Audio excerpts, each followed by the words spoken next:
Hello, I am Stephanie Boozer. Welcome to our CUGC Women in Tech program today. I'm very excited about this event. We have always talked about doing a bigger virtual event, and so it's finally here, and I'm just excited to welcome you all to it.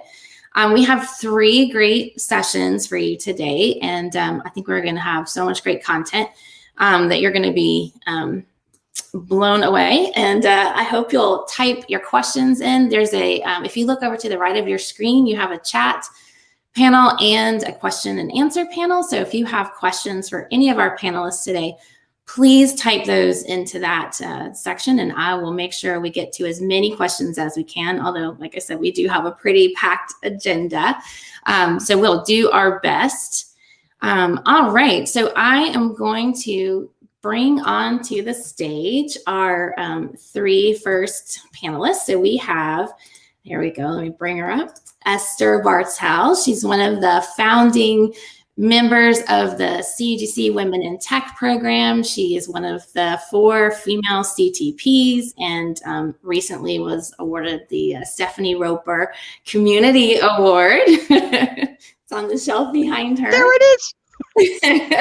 Welcome, Esther. Thank you. Also today we have Jen Sheerin. She is a CTP and she's a Tampa CUGC leader, and she's another one of our Women in Tech mentors. Welcome, Jen. Thank you.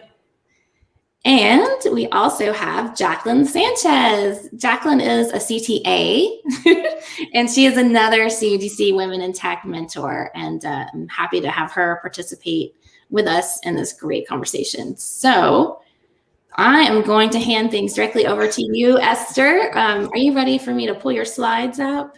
Yeah, definitely. Okay. Let's get started. All right. Well, I will disappear and I'll be back a little bit later. Please come back after this. So I figured not everyone is already familiar with the CUGC Women in Tech Mentorship Program. So I figured it would be a nice way to introduce us just a little bit by sharing some of the history, or at least share the mission that we have set for ourselves. And by ourselves, I mean, let's not skip ahead of the story. Let's start with the mission first. So the CUGC Women in Tech Mentorship Program was started to make sure that we elevate women in Citrix technologies through mentorships, content that enhances technical knowledge, but also professional confidence. And basically, it's so much more than just an attempt to make sure that the women in tech can find each other within the Citrix community and the network that we want to build for them. As I mentioned, very quick history lesson. We started the program, and with we, I mean Theresa Miller, Joe Harder, and myself as the 3 CTPs that were joined to the CTP program in 2016, if I'm not mistaken. And basically, when we started to talk with each other, we realized that each and every one of us kind of missed some role models during our career phases. And we figured it would be very nice, especially with the CUGC offering this full-blown community, to link on to that and to create what we called first a special interest group, and quickly build out into a whole mentoring program. And the program focuses first and foremost on one-on-one pairing of a mentor and a mentee. So you can have your very personal and confidential conversations with each other and share experiences and knowledge. And to also have that first sponsor that cheers you on as you set goals for yourself. And those can be technical, but also can be personal too, because we would like to help you advance your career. We usually start in the fall with our class off. And then basically we used to traditionally end by the springtime, finishing off with a nice face-to-face meeting at Citrix Synergy. Of course, you all understand that that did not happen last year due to some pandemic ruling the world. But we definitely look forward to connecting face-to-face in person and make sure that that networking event is the finishing of an awesome class that we had as well this year. And the good news is that when we started in 2016, we were kind of a bit shy and we're just these enthusiastic women wanting to share our knowledge and experience. And we were blown away by the enthusiasm that we got, or the feedback that we got from our mentees, and their enthusiasm to also step into the program as a mentor and help that next class to advance their careers and grow both personal and professional as well. So it's skyrocketing in numbers and enthusiasm and sharing and building that network. So just to mention a couple of accomplishments. So like I said, it doubles almost in size every year. By now, we already have 3 mentees that are also accepted in the Citrix CTA program. We even have a mentee, now mentor, awarded Citrix CTP status. And I'm very honored that she is here today to also share a bit of her personal story, at least from the mentoring perspective. We started to host in-person workshops and networking at Citrix Synergy, which was a huge success. We hosted the fireside chat, or were asked by the Synergy organization to be part of a fireside chat as well. And one of the other cool accomplishments that I'm very proud of is that we wanted to make sure that this is not just a women's only club, but it's very diverse and inclusive, basically in kind of a reverse way. So we want to make sure that we keep the conversations going with the men in the community as well. And to make sure that we practice what we preach, we introduced even 3 male CTPs as our mentors at large in 2019, which help us to provide additional, more specialized mentoring to the mentees, focusing on building up your presentation skills, on how you can become a stronger presence within the community. So I think that definitely is a great way to expand our program. And as I mentioned, that's one of the reasons why I definitely wanted to focus on it, is that for us, being inclusive is key. So I love, and I hope he doesn't mind, but I love that we have our male sponsors, our mentors, out and proud wearing our t-shirts as well, to support us and to let us even visually know that they have our backs.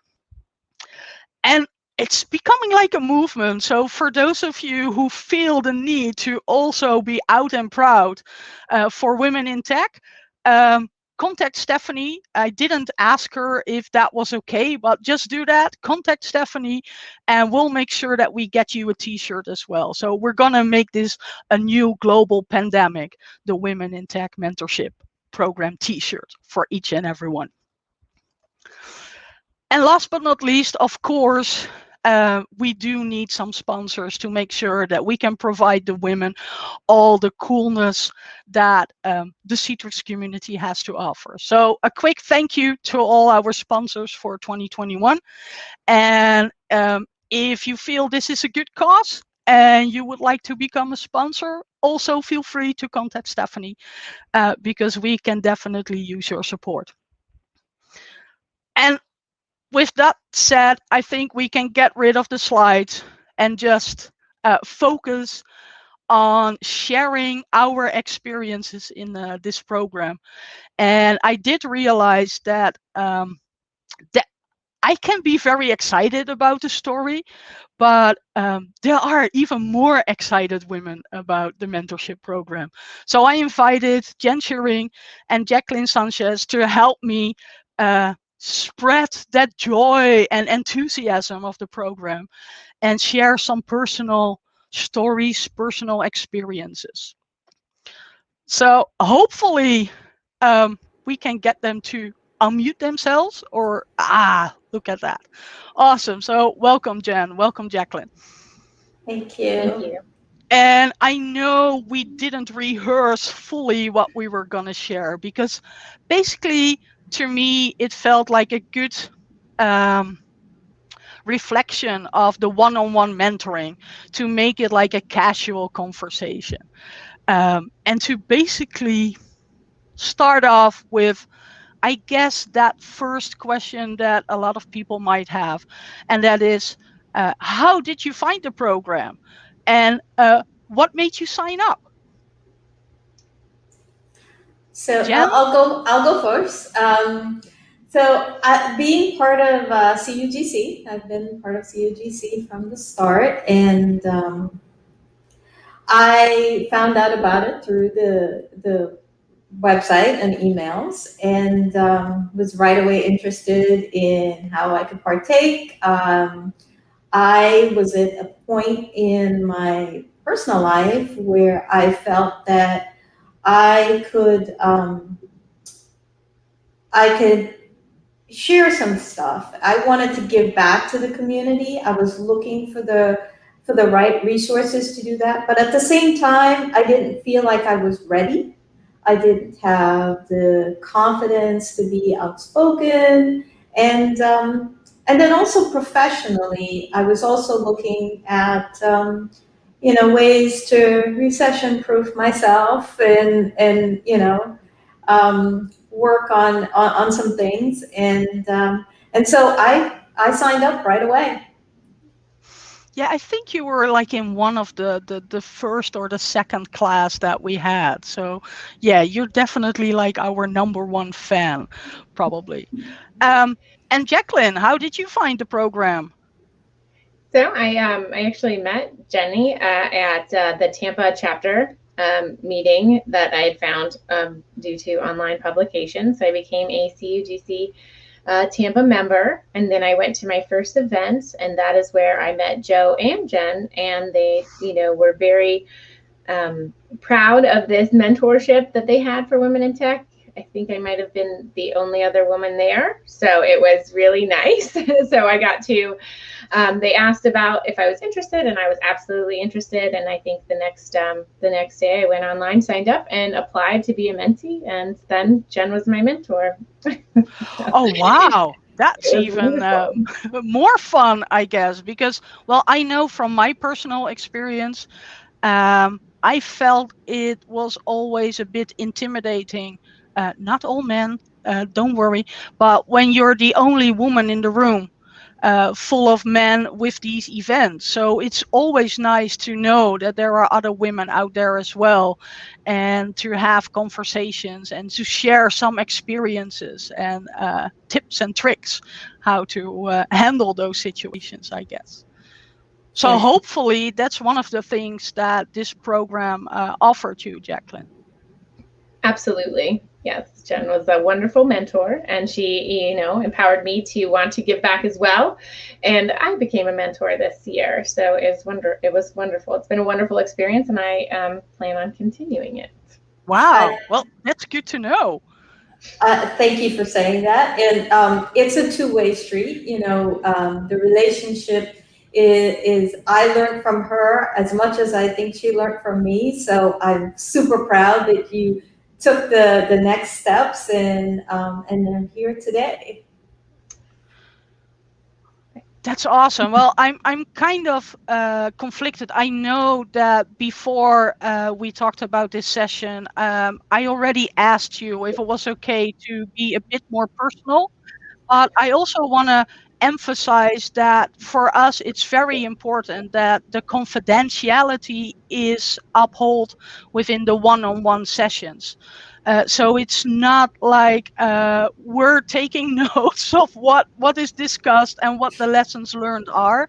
And I, for one, felt that it was very important to have that safe place, that safe conversation between the mentor and mentee. But we also learned that it's even an extra addition to have like group sessions as well. Because it's also very important to learn that you're not the only one going through a certain experience, that there are kindred spirits that can help you and advise you in how to act or how to deal with some of the situations that we encounter during our careers. So did you feel like it was a very safe environment to have those one-on-one conversations? Absolutely. That was one of the first things that, as a mentee, Joe was my mentor, and that was one of the first things she told me. And even today, you know, our relationship was already mutual from the leadership of the local chapter, but our relationship got stronger throughout the process. And, you know, I could tell her, I could just, you know, vent, I could say whatever and know that it was a safe place for me to talk openly and share. And that's not something that we always, you know, not just as women, you know, in a professional life, it's very difficult to make those relationships and feel safe to have those conversations. And that was very valuable to me. And I think, you know, I really appreciated that and was able to share with her openly and got much more value out of the program because of that. I'm happy to hear that. Yes, and I totally echo Jen's point. I think that is something that we discussed, you know, on one of the first sessions about confidentiality and how this is a safe space and we can talk about anything. Your technical vocabulary does not need to be on point. So you can feel like, you know, we can have those long drawn out conversations of how you're trying to explain and you don't have to feel intimidated by any technical conversation. So I think that was very helpful. And then to go to what you were talking about, Esther, about the group conversations. Mm-hmm. So when as a mentee, having the group conversations with this group has been extremely helpful, because then you can network and ask, you know, for help from other mentors that, you know, they might be dealing with some of the same questions from their mentees, and we just springboard off each other, and it's been very helpful. So definitely the group chats as well as the one-on-one mentor relationship has been very valuable and empowering. Well, I'm very happy to hear that, because that at least means that at least one of my personal missions is definitely accomplished with the program. And as I mentioned before, even though we are talking about the confidentiality, that's a difficult word, I still kind of would like to know if there is like a personal goal that you set as a mentee in the program, that you are willing to share with us, that your mentor helped you to accomplish. If you don't feel comfortable, once again, there's nothing we need to share publicly. That just let me know if I'm crossing some unspoken boundaries. But yeah. Jen was amazing. She was again. So yes, this is not the Jen and Jackie show, but it sounds like it right now. So Jen was really great. One of my opportunities for growth was to present myself in a way where I felt comfortable holding my own with my male counterparts and, you know, all my colleagues. So so there was two things. One was the elevator pitch. So Jen challenged me to create the elevator pitch, the 45-second, I forget exact the time frame because I always go over, but the elevator pitch introduction of myself, where I feel confident saying those things. and saying the key points that I like to highlight about my skills. And then the blog. So there was a blog challenge, which I was totally scared of, and Jen was very patient with me and held my hand. I was the last person to submit. I think I even submit after the whole submission session. But you did. It's definitely challenged me, because I think anyone in tech, or anyone who doesn't feel 100% confident in the skills, even though they have the skills, they never feel like the issues that they face or the problems that they solve in their day-to-day practice is worthy of a blog. So Jen totally helped me say, no, that's not true. Everything you do is important and can help someone else. So finding the way to write that and to present it was extremely difficult. She helped and she pushed me in a way that was supportive and empowering. And it not only did it get posted in our blog, it was posted on Okta. So I thought that was really great, and I was really grateful. That is awesome. That is something definitely to be proud of, Jaclyn. And maybe this is also the moment where I need to confess that I struggle with blog posts a lot.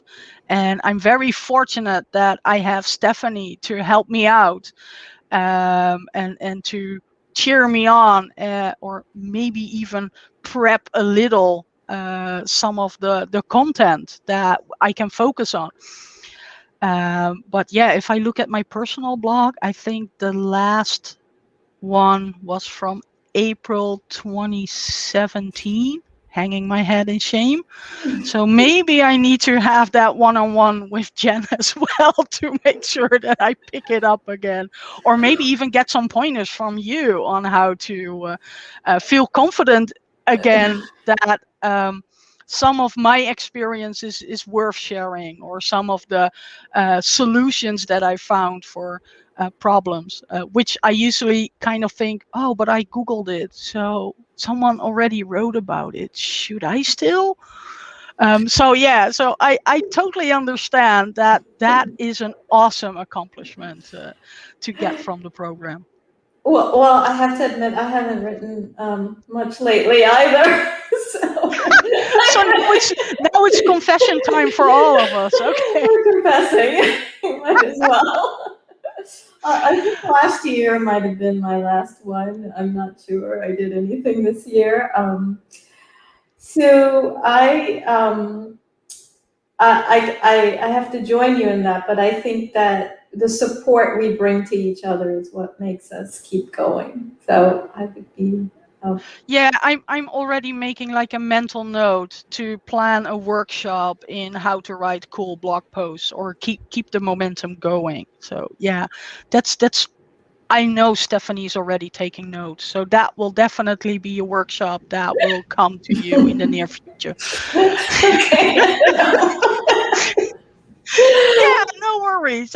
Like I said, we want to be inclusive and diverse, so we can also focus on well, maybe not women in tech specific topics, because well, I don't know about, and I was going to say you guys, but that sounds already wrong. So I don't know about you women, but I always have like mixed feelings about being flagged as a woman in tech, because for me, it's all about sharing the technical fun and sharing your knowledge. And it's not just about my gender or even my preferences that makes me welcomed to share my knowledge, so to speak. But that's a whole different conversation. It's funny that you say that, though, because that sort of was a little bit of my personal. So I'll talk about the personal that I was trying to overcome, was the that confidence to speak out more. Being in the space, and you had all these EUC superheroes out there blogging and giving presentations, and I felt that I had stuff to contribute, but I didn't have the confidence to contribute it.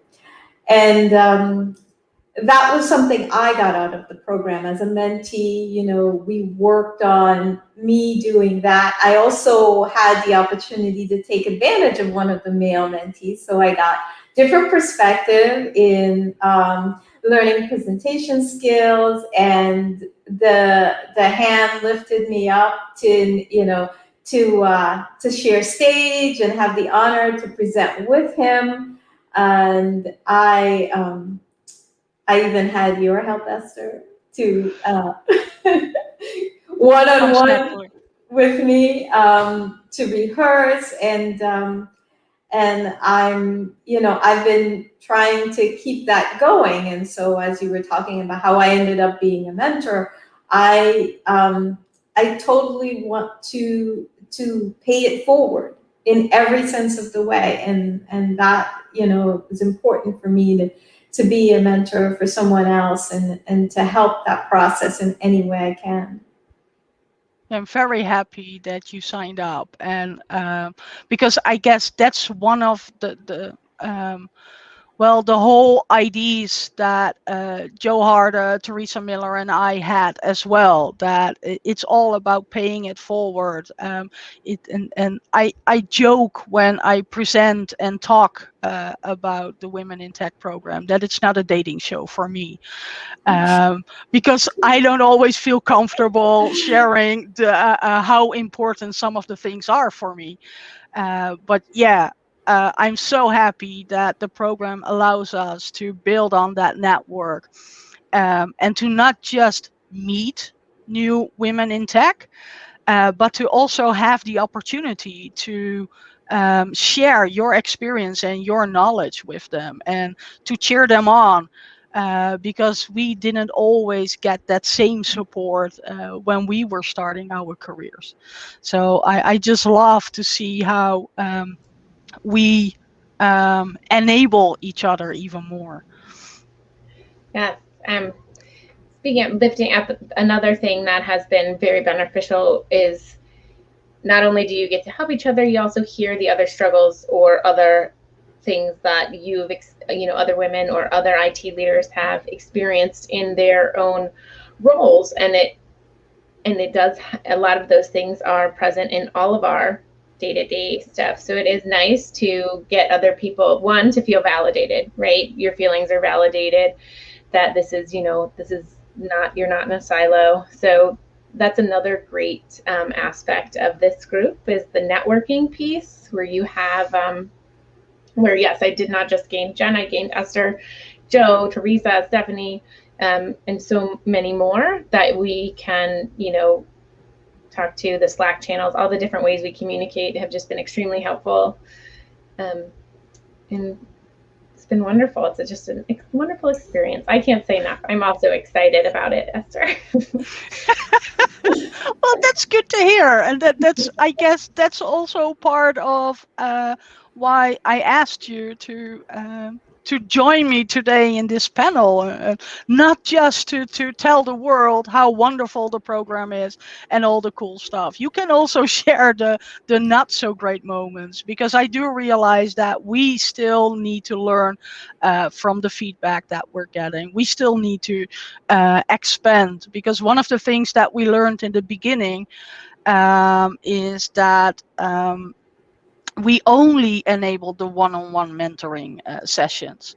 And that basically meant that everyone was very connected, or every mentee was very connected with their mentor, but was less connected with the group or the program. So one of the things that we learned is that it's very important to have the Slack channels to find each other, to have group sessions, to share some of the experiences, or to even ask. So my mentor and I, we kind of discussed this and that. So, and then here the other women go, oh yeah, we did that too, because, well, what we learned is that it's awesome to do this and that, or this worked for me, and then get the tips and tricks from even more than just one person. And that makes it even more valuable, because then it's not just one person saying it, but it's a group experience that helps us all. Absolutely. And I know later on today, Theresa will also share some of the tips that she basically gave us, which is this awesome book title that definitely gave us new insights or new views on the world. But I'm not gonna just give away too many spoilers, and I'll let Theresa and the author of the book explain it all and have their moments of fame and enthusiasm. So for the second half of our chat, I thought I would not only zoom in on the one-on-one sessions, but I would also like to ask you to share, well, I guess we already did a little, but to share some of the tips and tricks that we got from the group, maybe with our audience, so we can even enhance more people with some of the tricks or tips. Basically, because I feel it's not just a women only or an exclusive to us women in tech pointers, so to speak. So one of the things that at least I took away from the group conversations is we started to talk about applying to different jobs, or what if you wanted to make an or find a new job. What do you look for, and how do you go through the job applications? And one of the things that really stood out to me, because I felt like I was the only one doing that, was that I have this annoying habit, so to speak, to go over each and every bullet and to basically rate for myself how much I match each and every bullet. And I guess it's also something about how confident are you about the knowledge that you have or what you can bring to the table. But I did realize, or what I learned is that even though in my mind I still think that I need to check each and every bullet for at least 90%, I now learned that I need to keep telling myself that it's not about chasing the unicorn. So it is okay if I only match it for like 50%, or if I can still apply and basically say, well, that does match my interests. I didn't have the opportunity to get the experience yet, but I am so much willing to learn. Because, well, I guess the biggest eye-opener was that one of the members in the group conversation, or I'm not sure if members is the right word, but basically mentioned, well, I kind of work for HR, or I had a conversation with HR, and they basically told me that they always push for 125 of what a percentage of what they actually need. So they are already happy if you match 75% of the bullets, or maybe even 50% of the bullets, because that's for them, that's already a win. And that made me realize that I'm approaching this whole job application game not in the smartest way. But I don't know, how did you perceive that epiphany, Jen? I think, I don't remember exactly when that happened for me, but I did exactly the same thing like you, where I had to be confident that I matched 100% before I would even start applying. And I remember Joe telling me this slide, and it always stays in my head now. What's the worst can happen if I apply, right? I mean, they would just say no, right? And so that was hearing other women in the group talk about it, that we all said the same thing, and I might have been in that conversation you were in with the HR person was telling us that, and it was like, wow, why not? Why not try to apply, right?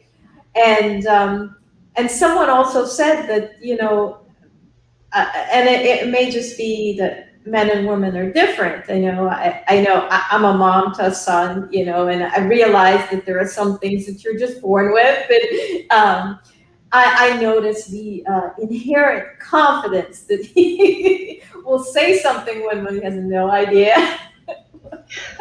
And so apply, it's just, don't let that confidence, hurt you. So that was probably, what did it for me. And I am now of the attitude of, try, what's the worst can happen. I like that. Yeah, that's a good, I think it covers two things. One is I definitely find, I don't know when it, actually it probably still hasn't happened. I'm sure I still try to check every box. So I haven't 100% grasped it yet, even after hearing it. So I guess it goes back to like you teach people how to treat you. And I recognized myself doing this, and I know that other women do this. And when I was very fresh out of the gate, in meetings or other leadership calls where your skills or, what your opinions were coming into question, and you were answering questions about, recommendations, implementations, or other technical aspects. And I recognized that I would answer the question and then look to my male counterpart and wait for them to say, yeah, that's right, or have him that extra confirmation that you're spot on. Yes. Right. And then, so that also goes into that confidence that Jen was talking about, as I would sit there and I would read every job, job posting, right? And all those check boxes. So how am I going to fit that I know how to do all those things and all my little bullets of all my little on my resume, when now knowing that, is that even important? So the confidence of being able to just hit the submit button as is also very, what's the worst that could happen? So that is definitely a hurdle. I'm still clearly trying to get over, but I'm working on it. But definitely pay attention to those key things that you do yourself as a woman in technology, and as, because there are men out there who are very supportive of women in technology and who really, like to yin and yang off of those soft skills and the other types of, things that we bring to the table in addition to our technical knowledge. But definitely pay attention that you're not giving away your power or taking away your own confidence. So that's something that whole exercise helped me recognize in those settings. And it still happens. Either you're doing it to yourself or the person in the meeting is doing it, but always just stay true and remember, don't let that hinder your confidence, and then change that behavior if you are the one doing it. So I don't know, I went into another tangent, sorry. No, that's perfect, because I was going to say, you bring up another so important point. I'm struggling a bit with my English vocabulary today. I do apologize for that. But what I heard you say was basically, translated in my own words, is that it's very important to find those people that will sponsor you and that will cheer you on. And I kind of referred it to myself as my little black book of resources.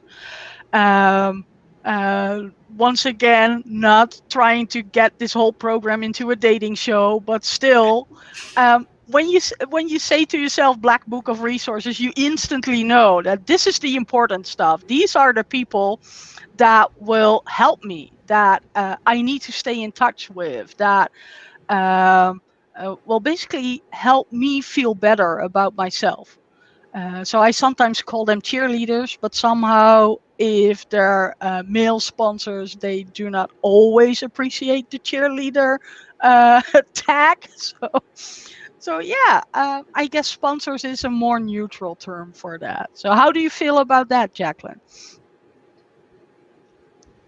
I think that's great. And I think that yes, so going into, actually, you talked about you guys, you said the term you guys, and you're wondering, like, because we are all about diversity and inclusion as well. And I think a lot of times we forget the terms that we use in technology also.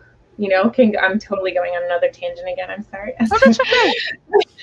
But those, that, like, it's also important that, we have the, something that we are good at, and a lot of us are, and we're aware, and we're on that forefront of that diversity and equity, as being women in tech, and always being that, that group, that it's important to recognize other things where we can lift up, right? So we always want to lift up other women. We all want to lift up diversity and technology, getting, changing, like, we shouldn't be one of the guys, we're one of you all, right? Like, let's be you all, like, let's be one of you all. And, even as far as going into, like, the security terms of whitelisting and blacklisting, going from allow to deny, and then, of course, in Citrix, the master and the slave, pool master, the, primary and secondary.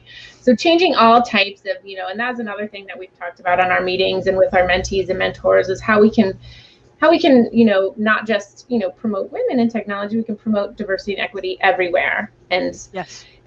That's important for me. And also everybody in my little black book shares those views. So just to go back to the little black book.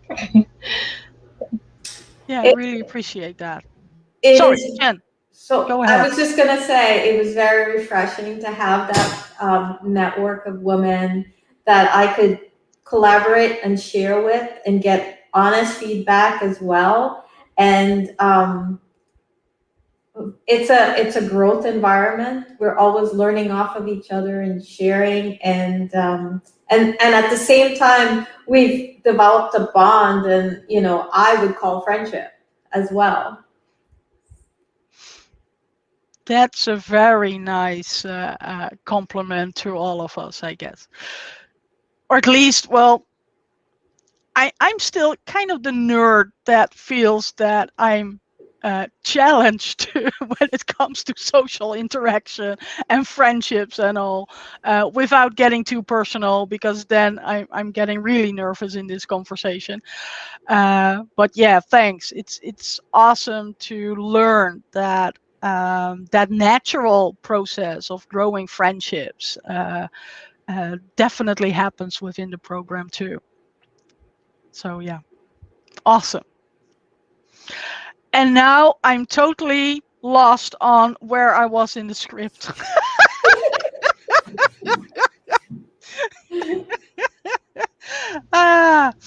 So just quickly going over my looking at my little cheat sheet of if the conversation dies, please help me with these topics.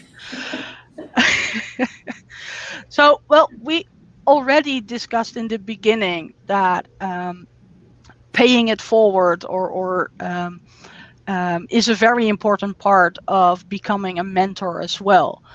But I personally am still looking for some kind of feedback, and perhaps you can share that with me and with the entire world, or we'll do it off topic, offline if that's easier.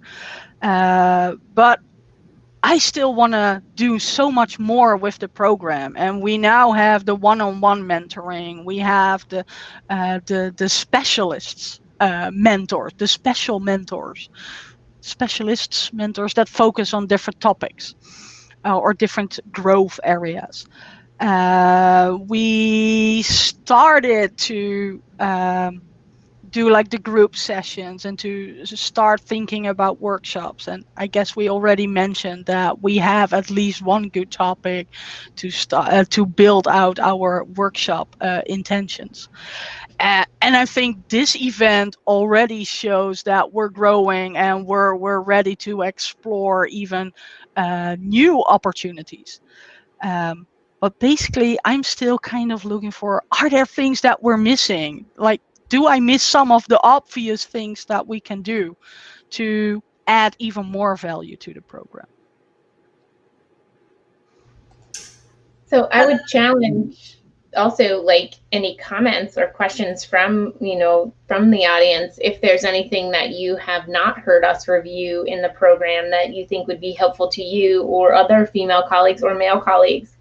I like I'm really excited about the idea of the specialized mentors and the specific, because not all, like, women also get they get stuck in their lane where, oh, she wants to just be a manager because of her soft skills. No, there's plenty of women who want to be engineers and coders, and because they're, because they're women, you automatically think that they're on this leadership track, and I'm like, no, I just want to sit here and play with the networking all day or be an engineer. And that was so the specialized and having that group of mentees in that group are important. As my current mentee needs help in something that I couldn't provide them for, which they wanted to be a growth at, and that was helpful, the specialized piece. So I guess more like finding out what else can we do to get more women uplifted and empowered to to represent this this amazing field together with our male counterparts. How can we yin and yang the best to, I lost my train of thought. It happened. I knew it was going to happen. Jenny, you're supposed to take over when I lose my train of thought. I'm on it. So, I found that I would like to see more workshops. I think we were doing really great. The first workshop that we had with Ava and I got a little distracted there. I was able to walk away from that session with so much value and different perspective that I really feel like there's a lot of value to add with the workshops, and I'm sure we're going to hear a lot more later today with the other sessions as well. So I'm looking forward to that. But that would be one thing. And I like what Jaclyn said about asking out there what our feedback should be. I like getting the perspective of everyone else input to what our focus areas should be. Yeah, that makes sense. And I guess in a way, I had a conversation at one of the user groups as well, where a lot of the guys in the room were asking, how can we help? How can we offer assistance? And I know usually we thank our sponsors. And if I'm talking about sponsors, it immediately brings images to mind, like the big companies that give you some money and then enable you to keep the program going. But I would love to find some kind of crowdfunding, community funding, community sponsoring, where you can just basically say, hey, I have the opportunity to have one of the mentees join me for a day on the job. I have a lab at home that I can give access to, or I can just have an evening to geek out with one of the mentees, or maybe even 2 or 3, to just dive into a topic. I know one of the mentees in my past was very much helped by one person in the community saying, well, I'm doing a NetScaler upgrade. Would you like to join me? And to just see me in action, or to go over each and every step together. So you have some experience and you have an idea, or maybe even sponsor, like I said before, lab time. Because not everyone is able to provide or build their own home lab, or to get those Azure credits. So yeah, I would love for the community to just get those comments going and to tell us if there's anything that you feel that you can sponsor us with, or it can be you. It can be what you know. It's like, or it can be something, like I said, as simple as just having a chat on something that you specialize in, or just a tip, or maybe even the offer to do a presentation together or to write a blog post together, because we definitely need some pointers on that too. And then I want to be in on that as well, because one of the things that I learned, that even though I'm more focused on mentoring these days, is that I still have a lot to learn. So yeah, definitely mentoring also gives you a lot back. So before we're slowly wrapping up the conversation, first of all, thanks, before I forget it in all my excitement, or before Stephanie takes us off the stage. I'm really grateful that you shared some of your personal experiences with our program today, with not just me, but the community. So thank you very much for that. Are there any last famous words, pointers that you perhaps would like to share that we didn't address already? Starting with Jaclyn. Thank you, Esther. This is wonderful. This is, as always, it's a wonderful opportunity. I'm looking through the participants, and yes, I see a lot of names I recognize. So it's nice because it just reminds you of that sense of community and partnership and friendship that you have with that network. Totally agree on the, labbing. That was one of the things that we did in one of the community events, and I agree with Jen. I think more workshops would be wonderful. Hopefully we can all get back to seeing each other in person soon.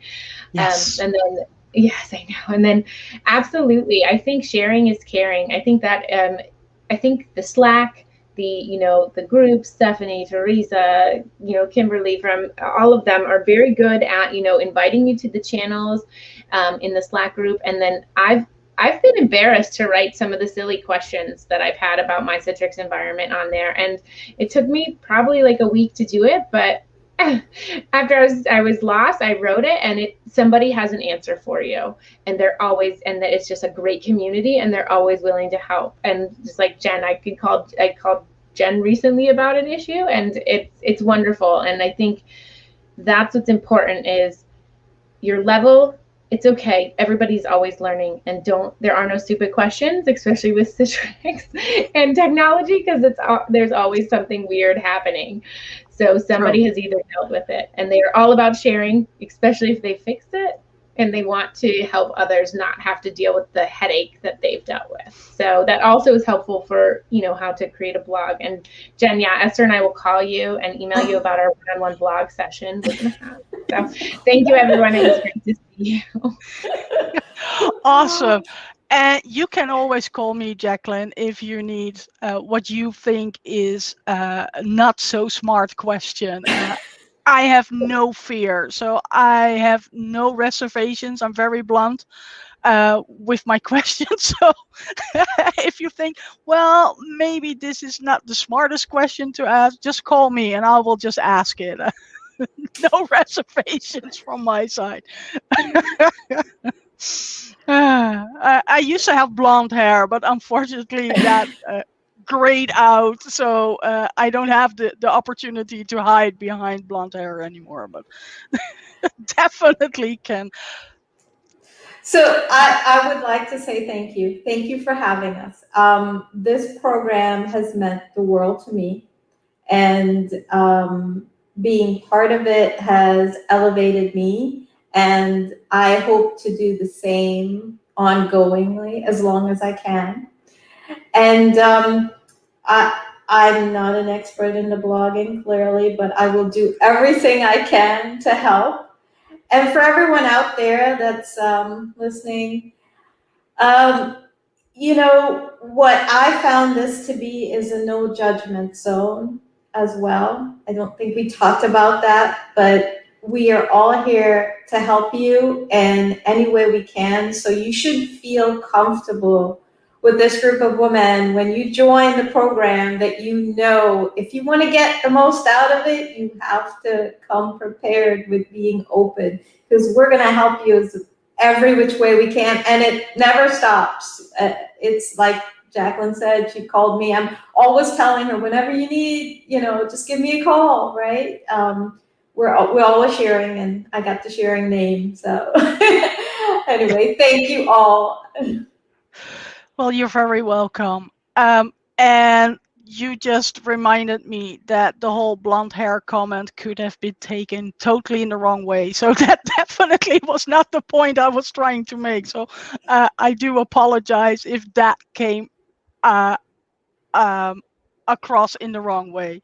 I just was focusing on my own hair and that I miss being a blonde girl, but that's a whole different conversation. So hopefully I cleared that up, because I'm still learning how to be inclusive and not use offensive terminologies. So hopefully I'm learning. It's impact versus intention. And Esther, you were wonderful, and thank you again. So okay, awesome. No issue. Just want to make sure that I didn't offend anyone with that enthusiastic and very blunt comment. So yes, famous last words. I guess nothing can beat that last moment. But one of the things that, like I said, I now have this mantra that says they're not looking for a unicorn, even though I definitely feel that you should always think of yourself as a unicorn, because each and every one of us has unique qualities, and they are definitely looking for that. You bring enough to the table, so never undermine your own thoughts with that. You are special, you are important, and you make a difference. That's one of the things that I wanted to state out there. And another very important one that I still have to keep telling myself too is to lead with confidence and not arrogance. And I'm still trying to find the fine line. I think for me, I'm so worried about coming across like arrogant that I have this tendency of undermining or down-toning the importance of the things that I share or say. So yeah, I could definitely use a bit more confidence in my leading. But I really hope that with this conversation, we encouraged you to go out there, find those sponsors, build out that little black book that will definitely give you so much more fun in being a woman in tech. And with that, I'm kind of hoping that this is the moment where Stephanie slowly fades us out or fades in. Woohoo! My blurry camera. Look at that. Focus. Awesome.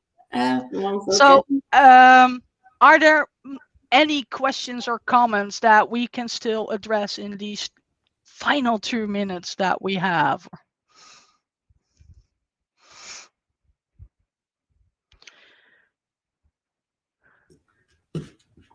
I didn't see any questions come in, but there are lots of great comments. Lots of great stuff. So I know you guys can cruise around. Lots of people saying thank you and appreciative of what you guys do. So that's awesome. Thanks everyone for letting us know, because we can all use those cheerleader moments. Awesome. Okay, well, thank you so much. Thank you, Esther, Jen, and Jaclyn. It was really great to listen to you guys talk about the mentorship program and what it meant to you, and just hopefully everyone took something away that was helpful, and maybe I'll see some names on the Women in Tech mentoring program application when it comes back out this fall or late summer, actually. Yeah, late summer is when we do it. So thank you so much again. All right. Now, bye, everyone. I'm going to pull you off the stage.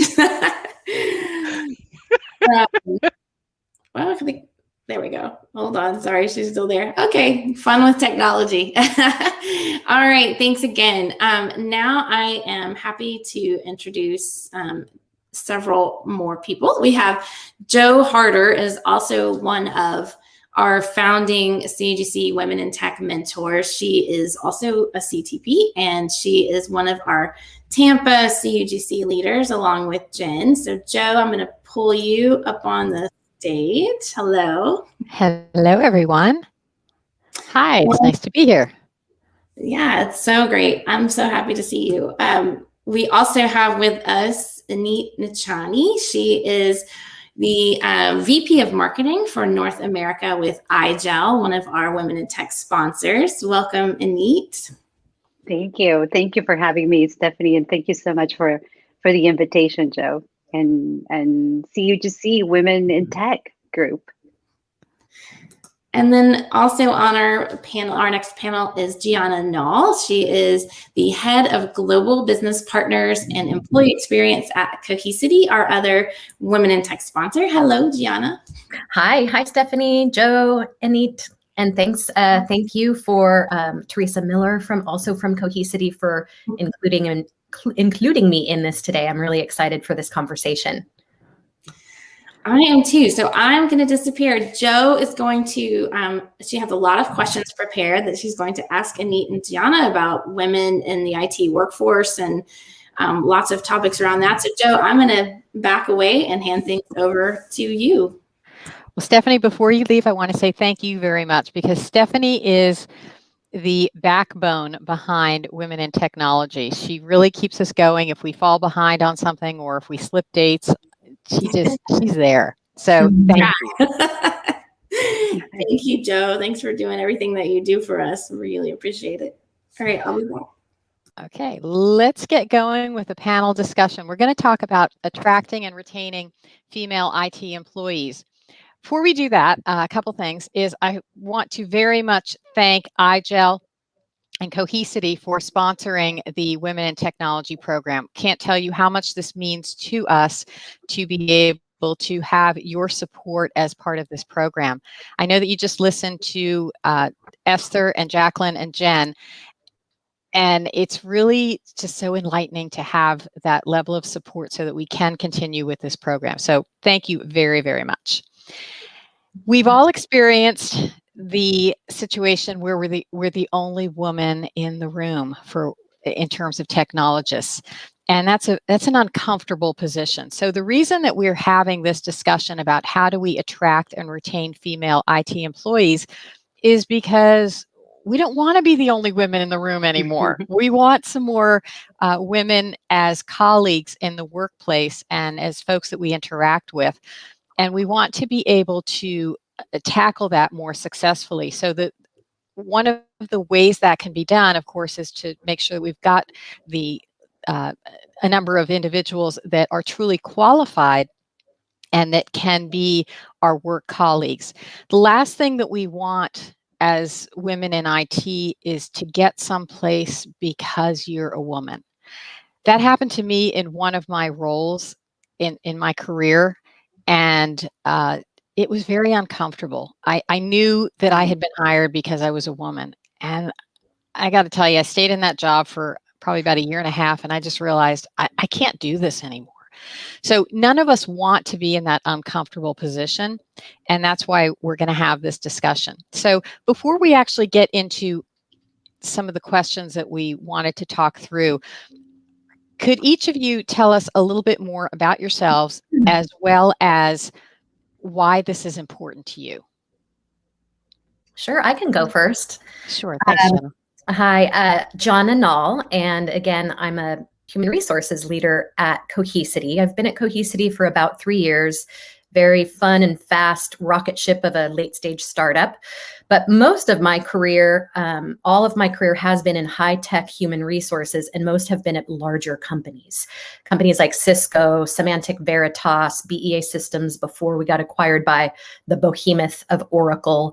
So this is my first small company experience, and one where I feel I have a great opportunity to make an impact with the diversity and inclusion agenda because it's so nascent. It's so very nascent, and we have a lot to do, a lot of opportunities and challenges ahead. In terms of why this topic is so important to me, it's interesting really because the profession that I chose, human resources, there are a couple of really weighty responsibilities that are part of the job that I'm in, that I take really seriously and that I'm really passionate about. One of those responsibilities is just very basically to improve organizational and team performance. Another is to create a positive and compelling culture and employee experience. And there is an immense amount of data and research. The data is clear. Organizations that have greater diversity and more female talent have better financial performance, are more productive, have better team relationships, have stronger cultures. So it's super interesting that the very things, creating higher performing teams and a good positive culture and employee experience, can actually be made better by increasing diversity. So that's why it's super important to me. Of course, I want to be part of a high-performing team. I totally agree with you, Joe. There's a little bit of a notion of strength in numbers, and we need more strength and we need more numbers. At a very local level, I'm a mom of a teenage daughter, so it's important to me from a personal perspective because I really, really want for her generation to experience greater equality, have greater confidence, be in a stronger position to influence and impact. And again, yeah, we just need more strength and numbers. And just not to mention, I have a boy and I have a girl, and I can see differences. My little girl is highly creative, highly collaborative, wonderful at communicating, innovative, problem solving, bridging gaps, mending fences, all of those things that my little 14-year-old girl can do. We all can do it and then some because we've been at this a lot longer. So super important to me. And we're going to talk about recruitment and some of the challenges next. I have a lot of thoughts on that too, but I'm over to Enit. Thank you. I'm dealing with a sore throat here. We have kind of a heat wave in the Bay Area, if you don't know, or if you're in the Bay Area. And when that happens, the air gets very dry. So I've been speaking since 6 a.m. this morning on conference calls. So I apologize. My voice is a little dry. Yeah, I mean, this topic is definitely very important to me, to IGEL, to our organization. You know, from the very beginning, from the early on, when I chose to study a degree, I chose it because I was very, math came very easy to me, luckily. Can't say that for my sons, or at least one of them, but I loved it. I really enjoyed math and science, and I had great role models. A few of my aunts chose engineering, and I never saw it as a male or female or woman or man field. I just saw it as like, oh, I really like what they're doing. I want to get into that field. So it was a no-brainer. When I chose my degree, I went into and study either anything related to engineering, and at that time, computers were all getting started. So I chose computer engineering. Again, enjoyed my classes, really felt fulfilled with what I thought I wanted to do. But little by little, I started noticing, you know, how few females, how few women were in this field. I don't know if I moved from Peru during that time. I'm assuming it's the same thing in Peru. You know, they are experiencing the same numbers, but I became aware of it here. And even throughout college, it didn't bother me, or it didn't sit as a challenge. You know, I was doing great. We were all doing team projects. Never saw the different treatments or opportunities there, but I really experienced. I had a different experience as I went into the workforce, and that's when you started noticing a lot more of the different opportunities that are offered to men and women in this field. So it's very important to me. One of the reasons I joined IGEL 5 years ago was because my CEO, my current CEO, Jet Ayers, he truly believes in diversity, inclusion, giving females and anyone the opportunity, to succeed in this field, so we are always looking for ways to improve what we can do, brainstorm, set policies, and if we're not able to set those policies within our HR guidelines, figure out a way how we can do that within our teams to promote, to retain a key talent and promote their career advancement at our company. Wonderful. So I knew even before today that each of you had a commitment to the Women in Technology program, and this really helps solidify what our partnership as part of CUGC. So before we go on, I want to show you my shirt, Women in Technology. Woo! And I know that Stephanie had said that all the attendees get a shirt. I don't know exactly what the shirt looks like that she's giving away, but probably might look something like this. Okay, so let's get started in terms of some of the questions. Wanted to focus a little bit first from the HR side, and Gianna, that's your forte. So if you can take this question, and before I get into the questions also, if anyone has any questions, please put them in the chat and we'll be more than happy to address those. We've got a few questions that we prepared, but we are certainly willing to go off topic if it's to the benefit of any of the attendees. Okay, first question. What challenges have you encountered attracting female employees, and what are some of the approaches that you're taking to broaden the access to more female talent?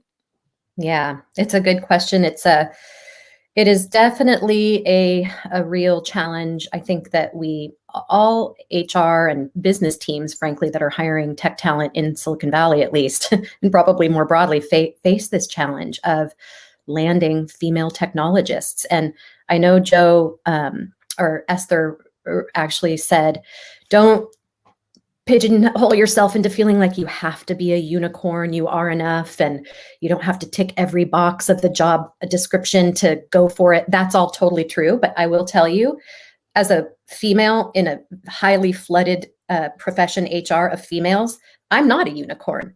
You are a unicorn. So you actually are. Not easy to find, not easy to land. There aren't very many of you. There aren't enough of you. So the pipeline, we just know the numbers game, right? The pipeline of talent coming out from the degree programs with folks coming from tech and engineering and math, 20% or less are female. And then there have been a lot of studies that show even after graduation, some of those women attrit into other fields and other professions. They don't stay in tech. So that's something that's a conundrum. Yeah, it is. So, as we were preparing for this panel discussion, I mean, I've always heard the numbers here and there, but it's, more women are finishing degrees or completing their bachelor's degree, their postgraduate degrees, but very, very few are getting into the tech field. I don't understand why, but yeah. And if those very few, when they get into the workforce, sometimes they change their careers, like I did, from computer engineering into the business side. I mean, I'm still in the tech industry, but it's still, it is, there's a lot I think that we need to do to figure out how to keep them, encourage them to complete their degrees, encourage them to stay in the field. And I don't know. Yeah, and I think it does go back to what Joe started with is you want to feel a sense of belonging. You want to feel like you have people who are similar to you, who can relate to you, who can prop you up, who you can get, have simpatico connection with. And there just sometimes aren't enough of us. When I see it all the time. There's like Joe or Esther and like 18 men in a room. That's the dynamic. So, but one thing I want to mention from the recruitment, let's call it the recruitment motion. There is some data out there, and I think I've talked with my talent acquisition counterparts. They do experience this, that women leave jobs less frequently than men do. They stay in their jobs longer. maybe it's a loyalty thing, maybe it's a comfort zone thing, maybe it's just too tiresome to consider changing because you've already established yourself here, and you got the rest of your family and life and stuff, and it's going to be a hard thing. I'm going to make a little bit of a joke. Maybe it's that every woman is so absolutely engaged and happy in their jobs, they just say no to all the recruiters. I don't think that's the case. I don't think that's the case. I'm not convinced of that. So, and I'll actually share this, Stephanie, with you, this article that I found that said, women view 20% fewer job postings than men. They are less likely to apply, right, for jobs in the first place. And they wait, hold on, my notes are super scratchy. They view on average 25% more jobs. So they're just clicking through, trying to wait for that I'm good enough for this job kind of a moment, in a sense. So but then there's data that I'll share that actually says once the women get to the interview stage, the conversation stage to interview, the conversion for women is better. And once they actually have a full interview panel, conversion to hire is stronger for women than men. So it's a little bit of like, let's not sell ourselves short. In terms of what Cohesity has done, we, again, are a pretty small and young company. We're making progress. It's hard for me to compare when I think of my alma mater, Cisco, and how much wonderful stuff that they have done to move the needle with women in technology. But as a young company, we are doing cool stuff too, in our own right. One of the major things is around our university programs. Our recruiters are taking targets to really disproportionately hire female early in career talent. Go establish relationships with campuses, get involved in their women, geek girls, clubs, whatever those are, and bring them in cohorts. So when you bring them in, they're coming together in a crop and they can feel support for one another. So that's one thing. And we did get kind of foiled by COVID and not being able to hire so many last year, but that's an intention. And we're building kind of strategic pillars around the approach for relationships with the campuses and so forth around that. We make sure that we don't use all male interview panels for female candidates. When I first joined Cohesity, we would have a few female candidates come in and they would be set up. And we don't do panels like sit in a room with 5 people or sit on a Zoom with 5 people. It's, one-on-one interviews. But if a female engineer meets with 5 or 6 male engineers and they wonder, is there anybody there like me?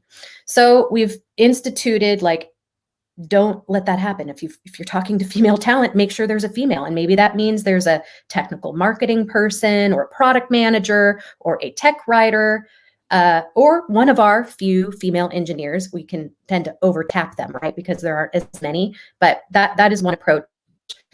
We're talking to a group called Fairy God Boss. This is like a career community and recruitment platform for women. We haven't signed with yet, but that's like, all right, LinkedIn is one thing, but if we can get a pipeline of female talent, so we're looking at that.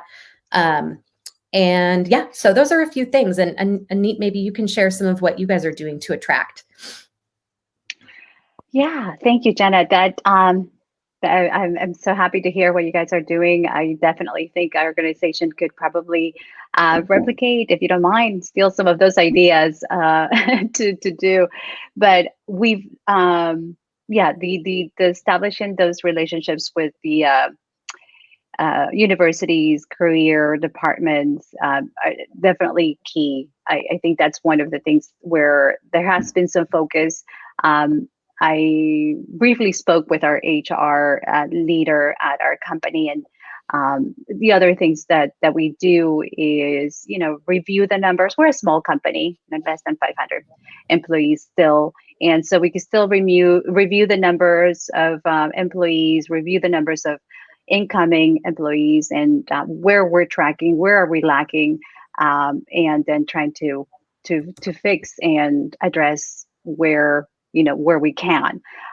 We absolutely leverage, social media to promote our culture, to promote our company, to attract qualified employees, and in the hopes of getting more females in the Bay Area. But it's difficult. Like you said, it's not, we don't, we have to go out of our way to really tap into that talent. It is not an easy task. So I think there is definitely more that we can do. I actually wanted to look into how do we increase the referral bonus for female hires. And so legal's like, well, let us look into that. But I think we could do a campaign. We have a loose ERG, employee resource group of passionate women. Theresa Miller is part of that. And we could do a campaign where we pull all of our women together. We teach them how to post. We're hiring stats out into LinkedIn. We have them be more proactive and evangelists for the company. So there are ways that you can leverage your current female community who are passionate about just the cause of let's bring in more great, smart women to be part of this organization. Yeah. After we've hired them, then obviously the next step is how do we retain them? And Enit, maybe you can talk about what you're doing within IGEL to help retain women in IT and female leaders, and how you create an environment that they can thrive.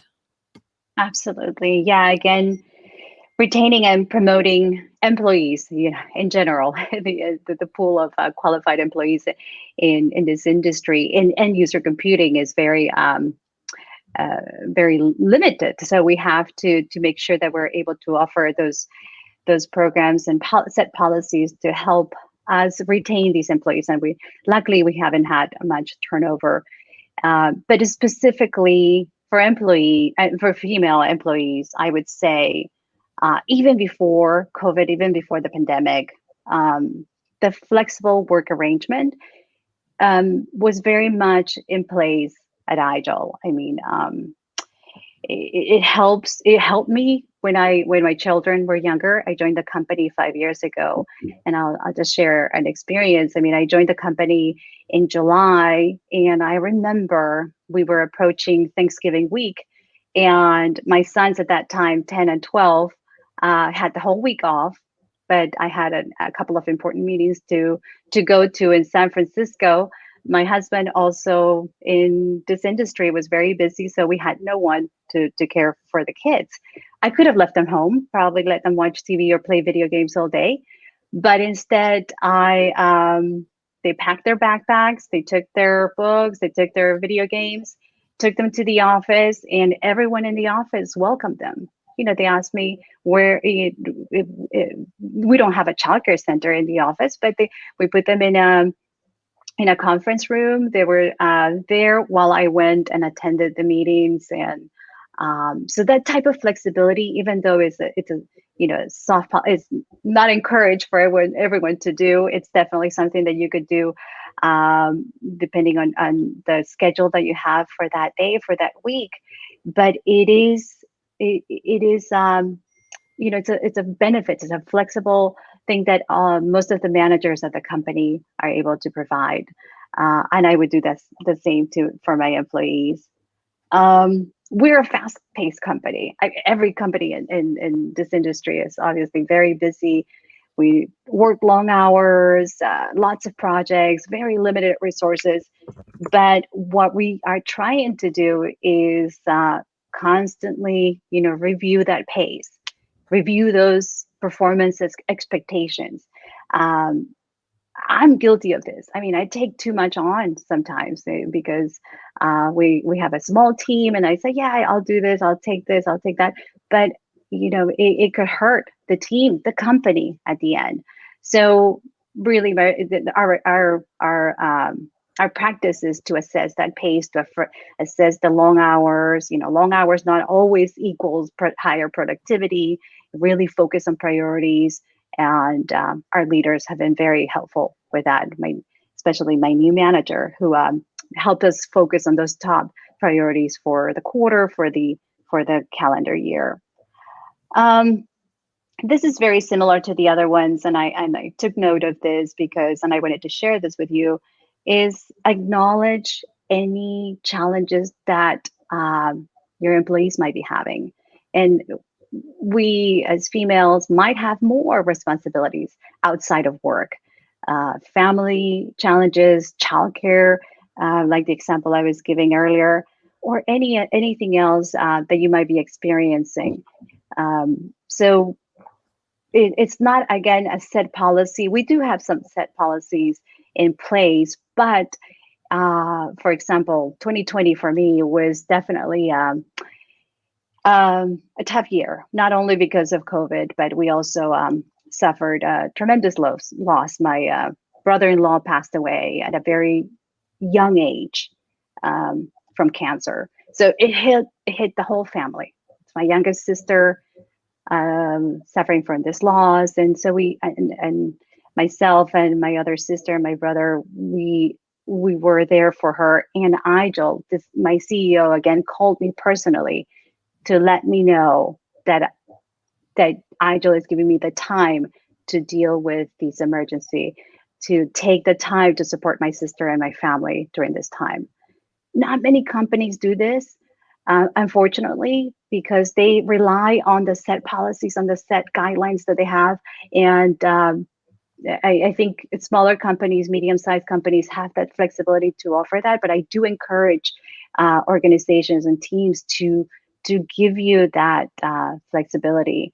Otherwise, one or the other will suffer, or the entire family. And at the end, you might lose a good resource or a good team member.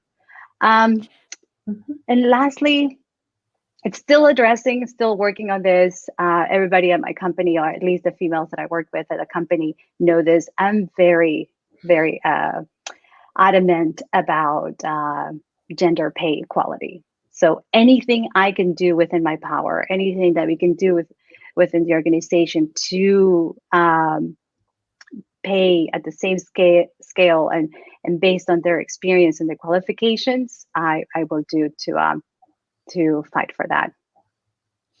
That's an excellent point. And we could probably talk about that in itself for a really long time, but we've only got a couple minutes left. So I wanted to hit one last question before we wrap up. And that is, a lot of women in IT feel that there's a glass ceiling and that it's challenging to overcome that glass ceiling. We heard in the previous session, and something I've experienced as part of the mentorship in Women in IT, is probably the number one issue that women have is confidence or lack thereof.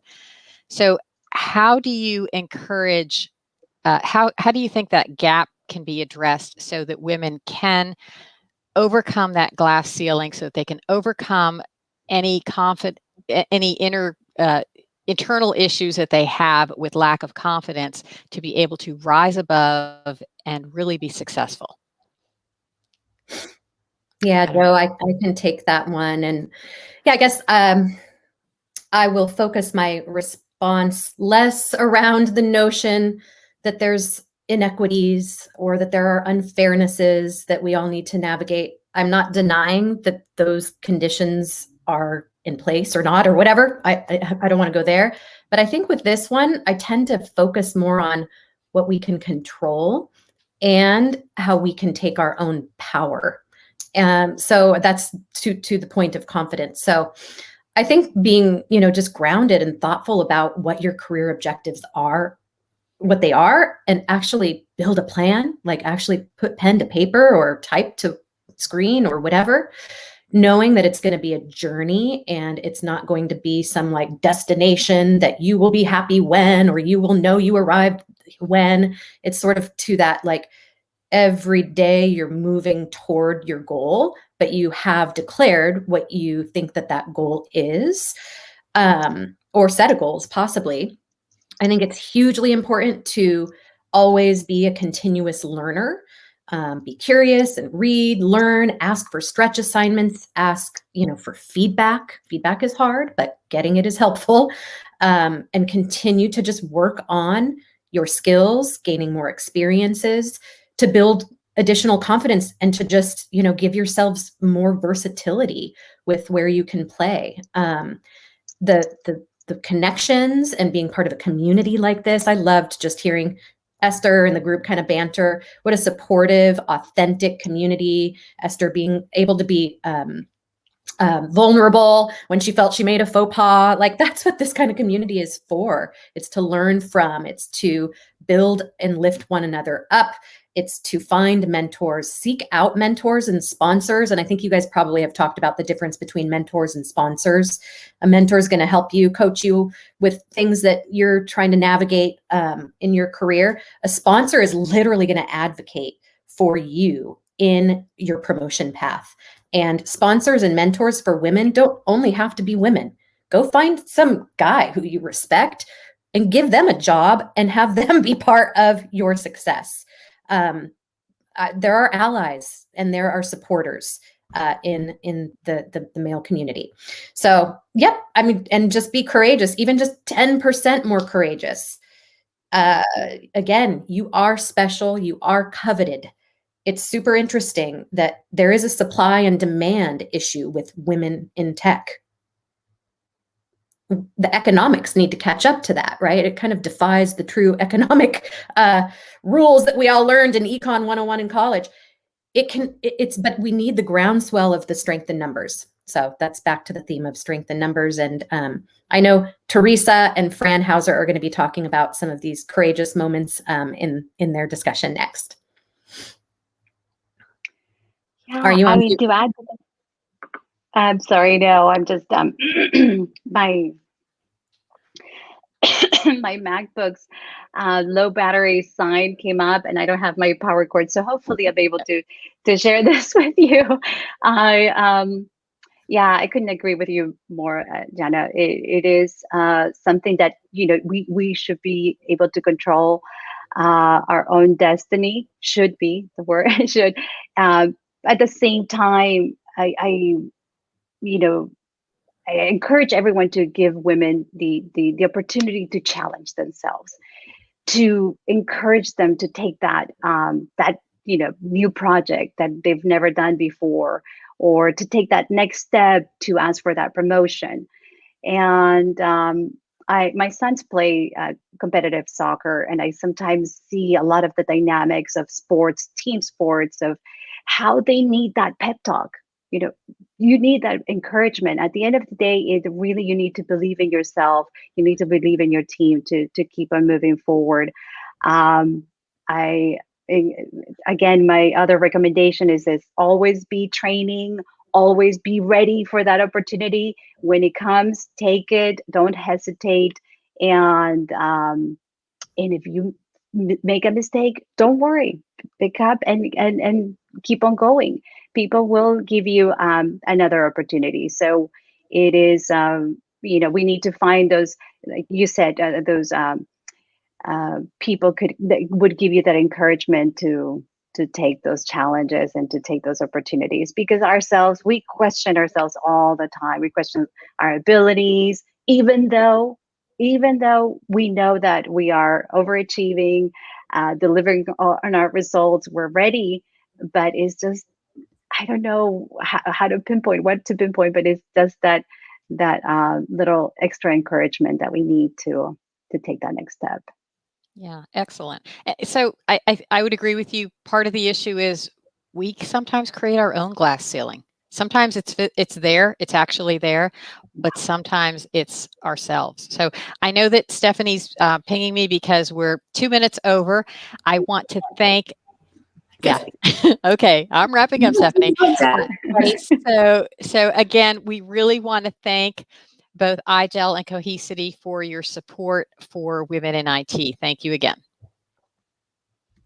Thank you. Have a great day, everyone. Great summit. Take care. Having my same computer camera not wanting to focus again. But thanks so much. That was a really great conversation. I keep hoping if I get close enough to it, it'll refocus. No, maybe come back slowly. Ha, there it is. Okay, don't move. All right, next, I'm very, very thrilled to welcome the other female CTP, the fourth one, Theresa Miller. She's also a founding member of the CUGC Women in Tech.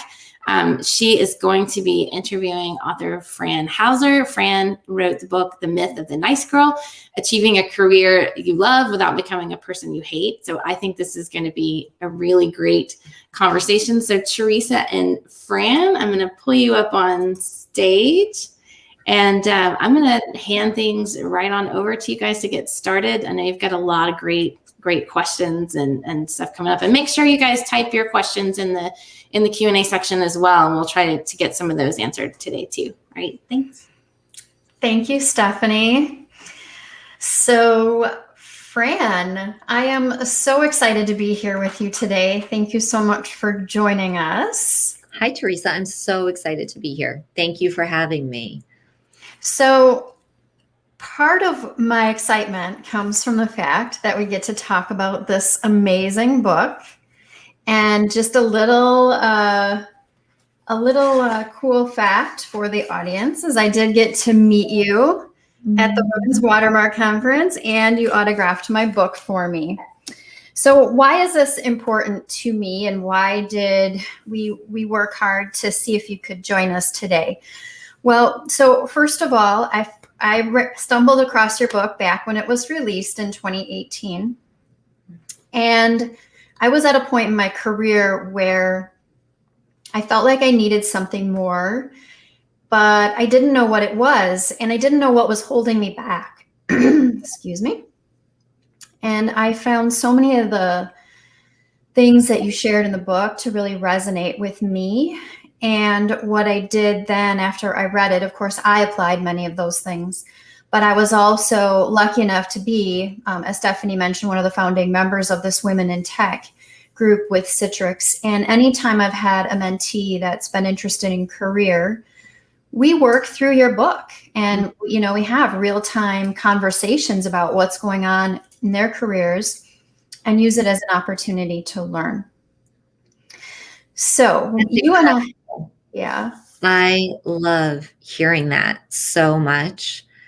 When I was writing the book, I kept envisioning the reader, and how they would use the book. And I don't think that was something that I specifically thought about, the idea of a mentor and a mentee working through the book together. Mm-hmm. So I can't tell you how much it means to me to hear that. And I'm so grateful that you shared that. Yeah, it's been extremely helpful. And so that's why we get to talk about some of the things here today. Now, one thing before I dive into the questions that, we have a few that we've laid out, but for the audience that is joining today, this session really is about you and your career.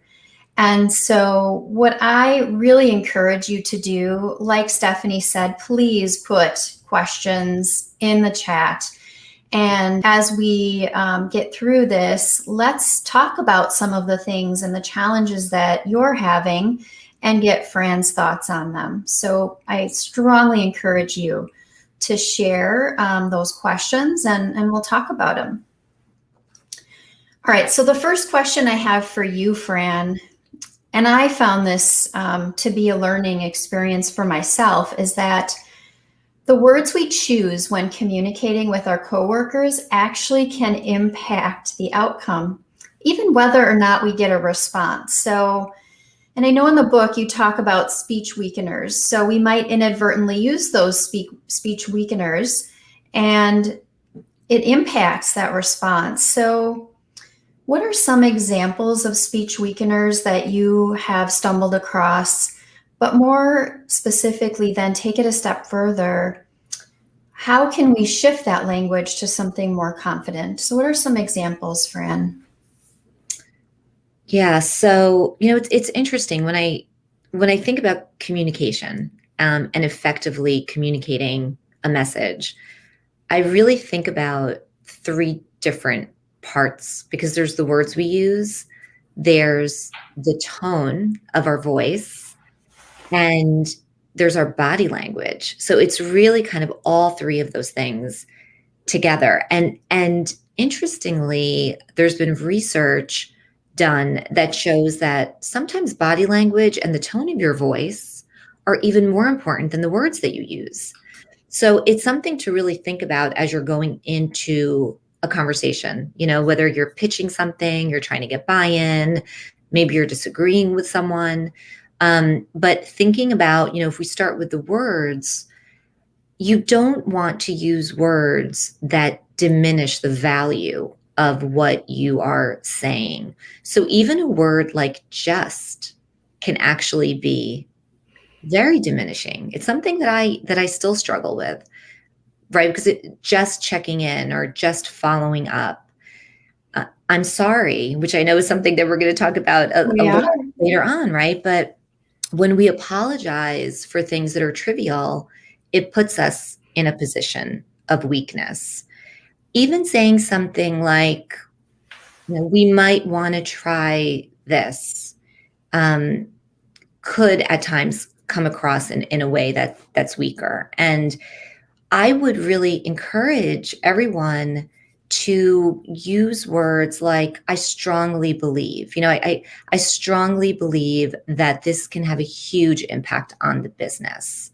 And saying it with conviction, right? That's where the tone comes in, like saying it with conviction and saying it with energy.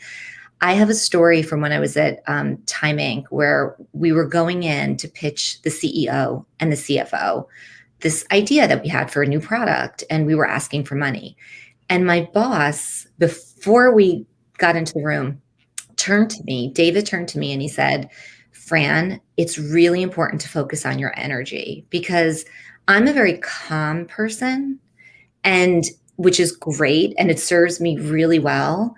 But the downside of that is that sometimes I can come across as low energy. So for him to remind me, like, we're asking for a lot of money to launch this product. So your passion and your energy, it really needs to come across. So, and he was right. And I'm so glad that he reminded me of that. So even thinking about that, thinking about your conviction, thinking about your passion, thinking about your energy.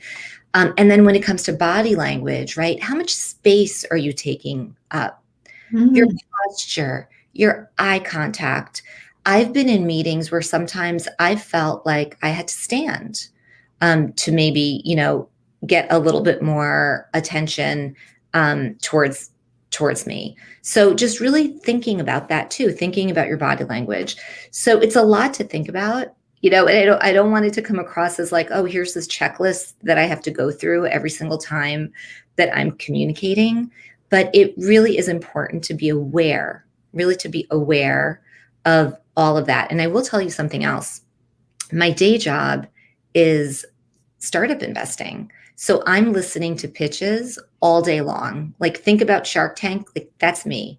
Mm-hmm. And I'll tell you what the things that I remember from pitches are numbers. So data always, like I'll remember that it's 30 million people that are suffering with that pain point that this product is going to be addressing, right? It's the number. I remember stories, and I remember the emotional connection that the founder has with the product idea. So those are just some other things to kind of think through as you're crafting your communication or your pitch. I think that's extremely powerful to take it beyond the words we choose. But I love the examples you provided as well. In fact, I used one of those yesterday. I was like, that I probably weakened my statement when I said I'm still working through that, when the reality is I just received what I was to work on to begin with. So why did I minimize it with still? It's not like I've been working on it for 5 weeks. I've been working on it for 2 days. Right. So I think you're right about it being a work in progress. And I love the other things that you shared. They're very helpful. Yeah, no, definitely. And, I think if we want to talk about I'm sorry, why don't we just go there, Theresa? Yeah, let's go there. Because we do. We say sorry way too much. And I'm going to give you one example, and then I'll let you run with this because you look like you have some exciting things to share. So I found that I said sorry way too much, and I started practicing at the grocery store instead of like when I'd feel like I was, moving down the aisle and someone else was there too, I would apologize. And I started there and I switched it to an excuse me, because there really is no right or wrong. I mean, you're both there. You both have to shop. Nobody really did anything wrong just because you were too close to each other. So It's an excuse me. So what else, what can we do as women to stop apologizing for everything? And I love that example, by the way. I really do. I love it. So I'll tell you that when I realized that I was apologizing way too much, like apologizing for trivial things, a friend of mine called me out on it at work, and I didn't really believe her. I didn't believe her. I'm like, I don't apologize all that much. So I went into my inbox and I typed the word sorry into the search field, and literally hundreds and hundreds of emails came back where not only was I using the word sorry, but I was starting the email with sorry. Sorry, it's taken me so long to get back to you. Sorry, I can't make the event, or so sorry, not even just sorry, so sorry. And there was a lot of that. And I was actually pretty shocked. I didn't realize that I was using that phrase, as much as I was. And what I realized as I was reading through these emails is that really what I wanted to say was thank you. It's more like thank you for your patience. Yeah. Or start by saying thank you for thinking of me for that project, or thank you for inviting me to the event. You can still say that you're not able to attend or you're not able to participate, but starting the conversation with a thank you is so much more positive, has such better energy to it. Actually, also, I think shows more confidence when you're saying thank you, versus I'm sorry. And I downloaded a Chrome extension. I love that this is a women in technology group, because this incredible female engineer, Tammy Reese, who is so amazing and so inspiring, this was something that she struggled with. So she created a Chrome extension called Just Not Sorry. Wow. And it's been downloaded. I actually just talked to her the other day about this. She said it's been downloaded 500,000 times. Wow. And basically what it does is anytime you type the word sorry in an email, you get an alert. And the alert basically says, do you really want to say sorry? Because there are some situations where it's appropriate to apologize, right? Mm-hmm. If you did something to really that hurt someone, even if it wasn't intentional. But so I downloaded that extension and I used it for a good year. It took me that long to really wean off of saying I'm sorry. And the other thing I did was, my friend at work who called me out on it in the first place, I asked her to be my accountability buddy. So I said, if we're in a meeting and I'm apologizing for something I shouldn't be apologizing for, just kind of kick me under the table. And she really helped me break this habit, which, by the way, for women starts at a really young age, right? We start saying I'm sorry as young girls. Mm-hmm. And, to break a habit, a lifelong habit, is not easy. So that's how I went about breaking that one, with the Chrome extension and my pal at work. That's awesome. I didn't know that existed. So it turns out someone who's attending today has also seen you speak at a conference, and she says that she found that it does work really well to say thanks for your patience instead of sorry. So that is fantastic. Mindy, thank you for sharing that. I love thanks for your patience. I love it. I do. And I also really like, thank you for thinking of me. When you get asked to do something that maybe is not aligned with your priorities, or you just don't have time for it, and you're not going to be able to do it, but you don't have to start by saying, so sorry, I'm not going to be able to attend, or I'm not going to be able to do that. So thank you is just a beautiful phrase. So what's interesting is you had mentioned, even though maybe you can't actually do something, it's kind of like leading into the kind no a little bit, right? I know that's, not what we had intended to talk about next, but, what are your thoughts on the kind no? I think it's one of the most important things that we can do as women. I don't think that we say no enough. And I actually did a little bit of research. I surveyed over 300 women in my network because I wanted to understand why do we have such a hard time saying no? And what I learned is that it's really complicated, and literally like there are like 15 different reasons why we have a hard time. For some women, it's people pleasing. For others, it's FOMO. Like if I don't attend that event, I'm going to miss out on whatever, right? For others, it's that we're addicted to achieving things and, to like checking that stuff off the list. So it's like being busy and checking things off the list. So there's so many different reasons. And one of the things I really encourage women to do is to think about, if this is something that you struggle with, what's your why? Why do you have a hard time saying no? Because once you know what that is, then you can check in with yourself when you're reading that email that's in your inbox asking you to do something. Before you say yes, you can just say, wait, am I saying yes because I'm in people-pleasing mode? Or am I saying yes because this is aligned with my priorities? Or because it's something that's really going to bring me joy? It's something I really want to do. So doing that kind of checking in with yourself and being really intentional before you say yes or no, I think is really important. Our most precious asset is time. And I do think that we need to be very protective of it. And, in terms of the kind no, like I really believe that it goes back to starting by saying thank you.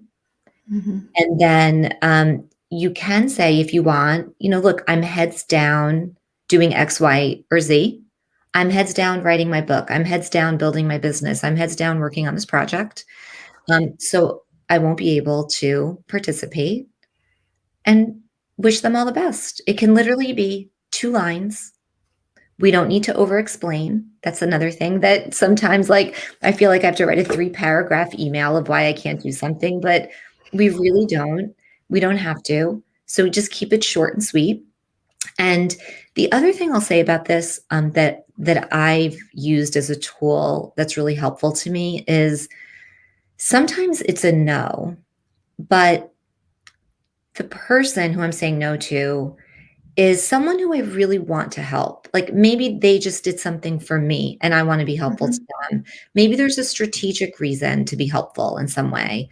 Sure. So I say there's this like sweet spot between yes and no, where maybe it's like, no, I can't take that meeting, but I'm happy to introduce you to another potential investor.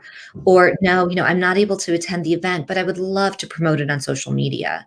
So you're basically finding a lower lift way to be helpful. You're taking what would have been, 2 hours of work and turning it into 5 minutes. I love that. Right. That's like it's just another tool, in your toolkit. If you just really feel like, oh, I feel badly saying no for whatever reason, there are other ways to be helpful. I love that. It actually made me think of something that happened to me this week. So I had a very last minute request to put together some questions based upon a talk that I did several weeks ago. All of a sudden the deadline came up and they needed it this week. And I'm like, I don't have the cycles for this. I want to help, but I don't even know where to fit this in. And one of the things that the person did for me, now we have a great working relationship, me and this other person, and she knows I'd help her pretty much anytime. And what she did was went through my presentation, drafted questions and answers, and set up a 30-minute session for us to just review them. Like she took the 2 hours of work that it would have taken me to just really make sure it was right off my plate and turned it into a 30-minute thing. It was fantastic. And I'm thankful she did that for me. I love that. And well, because, she was in a position where she really needed those questions. Yes. So for her, it's like, okay, what can I do to help Theresa? Right. Yeah. And I really love that. I feel like don't default to yes, don't default to, oh, I have to take this on. We don't have to do anything. Everything is a choice. And I do think that it does go back to priorities, and it does go back to setting boundaries. And it's, boy, this past year, right? If it's taught us anything, it's the importance of setting boundaries. For sure, for sure. All right, well, let's go ahead and shift gears a little bit. So let's shift gears to meetings. Women still don't speak up in meetings nearly as much as men do. And you have a story from early in your career at Ernst & Young that I think could provide our audience with some practical tips and approaches that'll help us be more confident in voicing our opinions in meetings. Yeah, I really do love this story. It was so early on in my career, and I was working at Ernst & Young. Coca-Cola was our client, so we spent a lot of time at the Coca-Cola offices. And whenever we were in meetings, and there was this one very intimidating executive from Coke that sometimes attended the meetings. And I literally was just so nervous whenever he was in the room that I had a hard time saying anything other than that's interesting. Like, that's all that would come out of my mouth. Like, we could have been talking about what we're getting for lunch, and I would say that's interesting, which is such a non-committal, like, throwaway phrase. But it's because I was so nervous. And so after one of these meetings, my manager, Lou Sharetta, pulled me to the side and said, Fran, you have to stop doing that. And I'm like, doing what? He's like, you have to stop saying that's interesting, and he basically, what he said to me is, he said, look, you're smart. You have opinions. It's really important that you express them, and that you're visible in these meetings, that you have like a real presence in these meetings. It's really important for your career. And I remember it was so hard to hear that feedback, but I knew he was right. And what I decided to do was look at the agenda for the next meeting, and I just picked one thing. I picked one item on the agenda that I felt really comfortable. I felt like I was an expert, and I practiced what I was going to say in advance of the meeting, which just made me feel so much more confident. Mm-hmm. And I actually said it. And it was like the first time in a meeting, where I spoke up in a really thoughtful way. And I realized that the more I did it, the more comfortable I became. And I wasn't even preparing before the meeting. I was just speaking up. And it got to a point where the intimidating executive from Coca-Cola and I ended up developing this like really great relationship. And he ended up hiring me away from Ernst & Young to go over to Coke and to be his number 2. Wow. And what's so like, I think there's like so many important things about this story. Like, one is I am like forever grateful to my manager, right? To Lou. Like, you talk about mentoring in the moment. Mm-hmm. And that he took that, he didn't wait until my annual performance review, right? It was right in the moment. He said to me, Fran, this is what you need to do, right? So grateful to him. And the other big thing that I learned is just that if I had continued to not speak up in those meetings, I would have been invisible, and I never would have developed a relationship with, his name was Alec Aarons. I never would have developed a relationship with him. And that was a huge pivot for me, because I was moving out of a big professional services firm to corporate, to right. Companies. It was a big deal in my career. So, it's, if this is something that's hard for you to, to speak up in meetings, and I know it was really hard for me, especially earlier on in my career, I really do love this idea of preparing, of like looking at the agenda ahead of time, seeing if there's one thing that you feel comfortable talking about. The other thing that I always say is, sometimes it doesn't even have to be expressing a thought or an opinion. It could be just asking the right question. So, when you ask a question that provokes a rich dialogue, mm-hmm.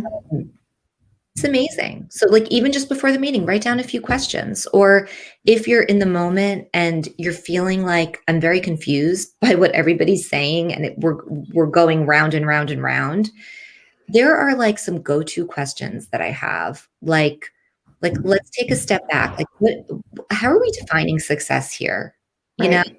Or like if we're getting stuck between doing this or doing that, like I might ask, is there a third option that we're not thinking about? Sometimes it's just asking these like really broad, bigger picture, higher level questions that can really be additive to a meeting.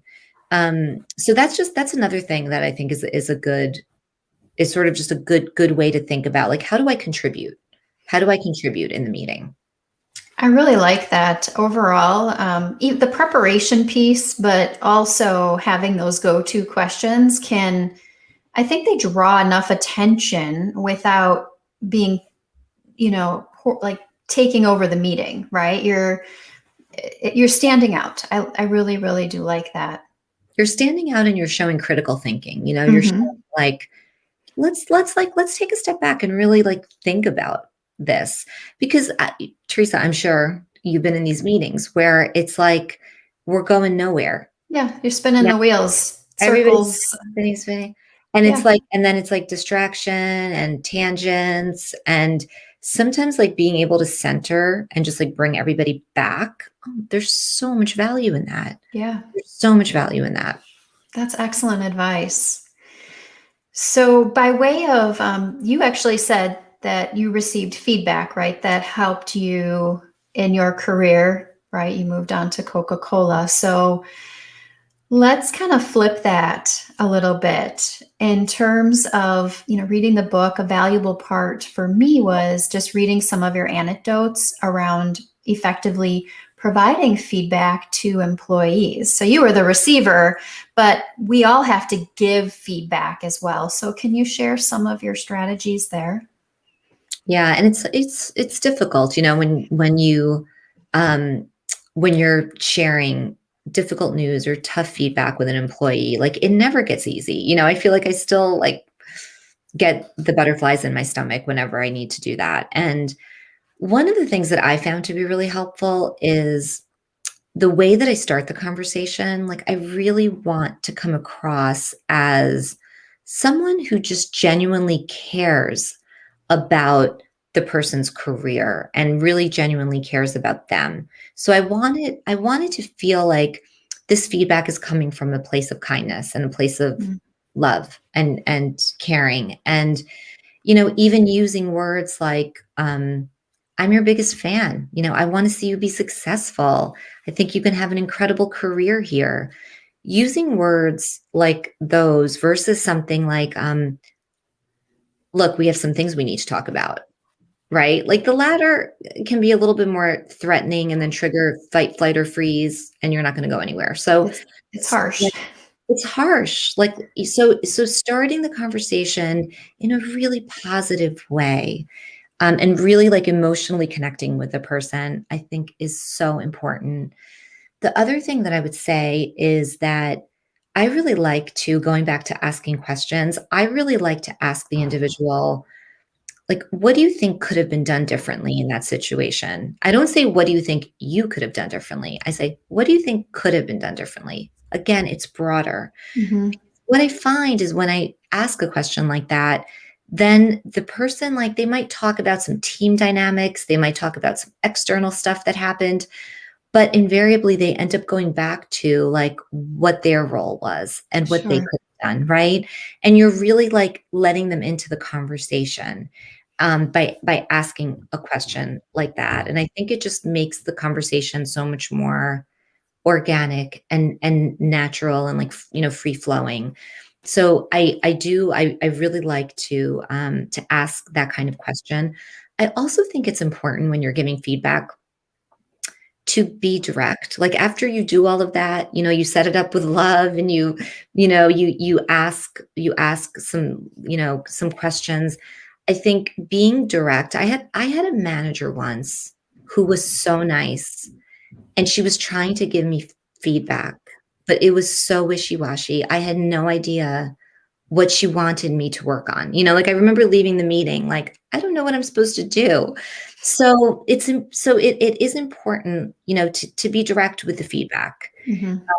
And I also really, this is the last thing I'll say. I have so much to say on this, but the last thing I'll say is that, that I really like wrapping up the conversation with shared next steps. So it's not just like, okay, here are the 3 things that you're going to do and we're going to check in a month. But here's what I'm going to do for you. I have a story about a young woman who was running business development for me when I was at Time Inc. And there was one particular sector where I felt like we were leaving money on the table because she just didn't really have a network in that sector. And so one of the pieces of feedback was to really work on building out that network. What I said I would do for her is that I would connect her with 3 people. So that's the way that I was going to be helpful to her. Mm-hmm. And so I do think like having those shared next steps, like here's what I'm in this with you. Here's how I'm going to help you, is also like a big part of when you think about leading with kindness, and like the whole like bringing compassion and bringing empathy into work. I think that's just like a really nice example of a way to do that. I think that makes sense, because I've been in that situation too, where I've received feedback, and you're kind of like, I don't know what I'm supposed to do. So I love the closing element that you shared, right? The next steps I think are critical, and even the fact that you would go over and above and find a way to open some doors to help that feedback or those steps be executed on is important. And I think it leaves you and your team with a level of trust, and it's not threatening.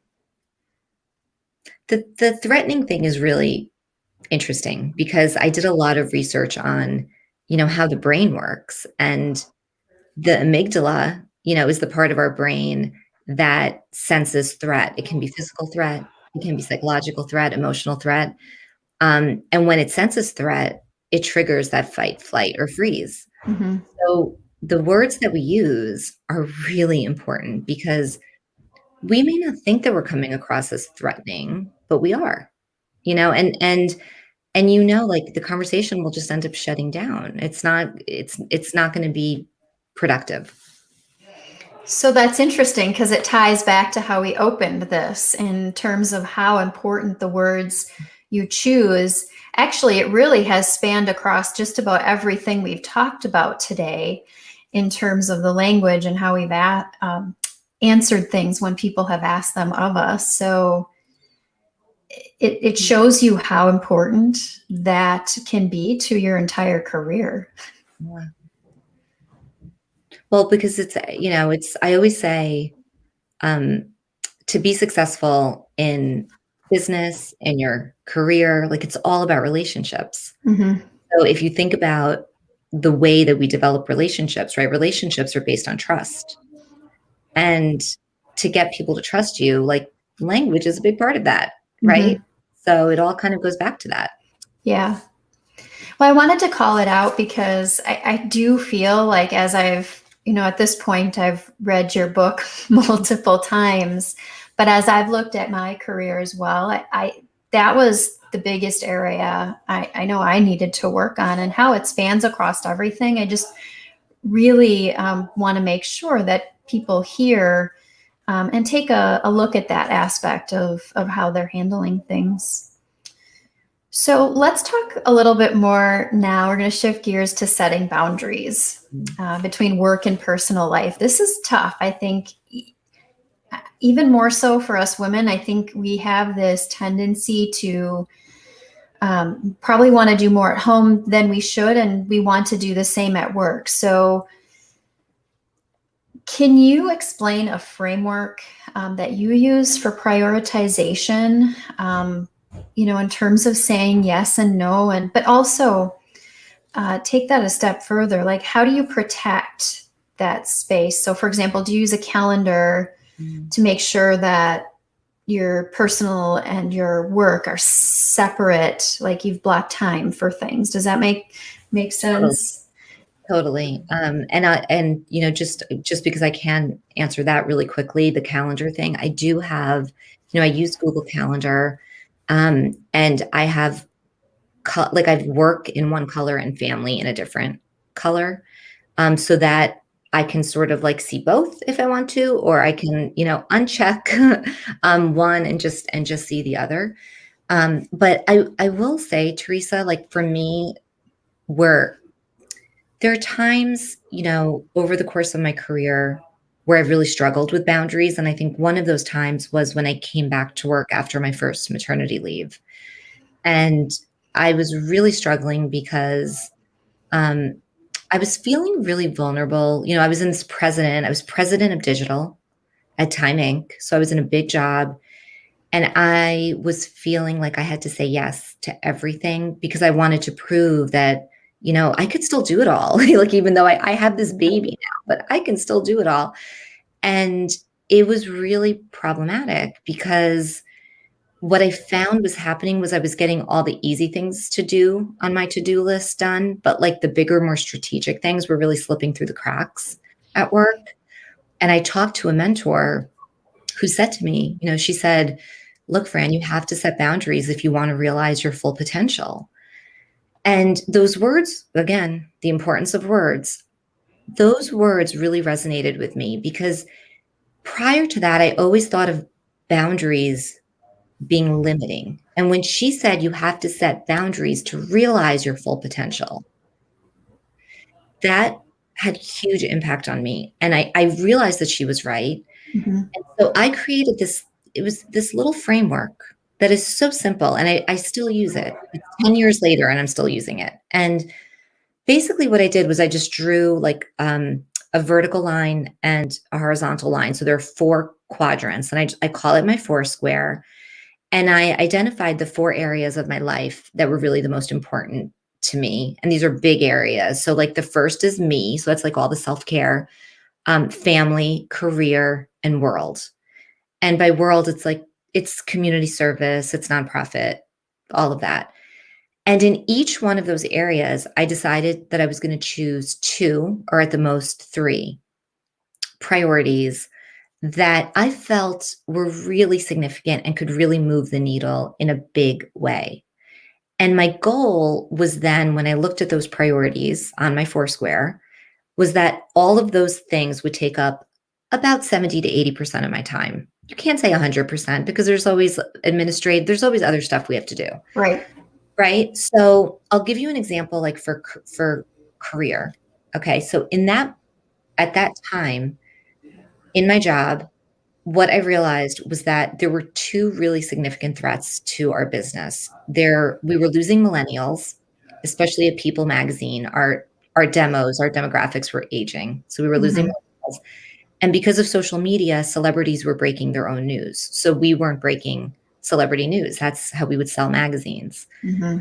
So what I realized was, these are the 2 areas that I need to focus on. This is where I need to be spending my time.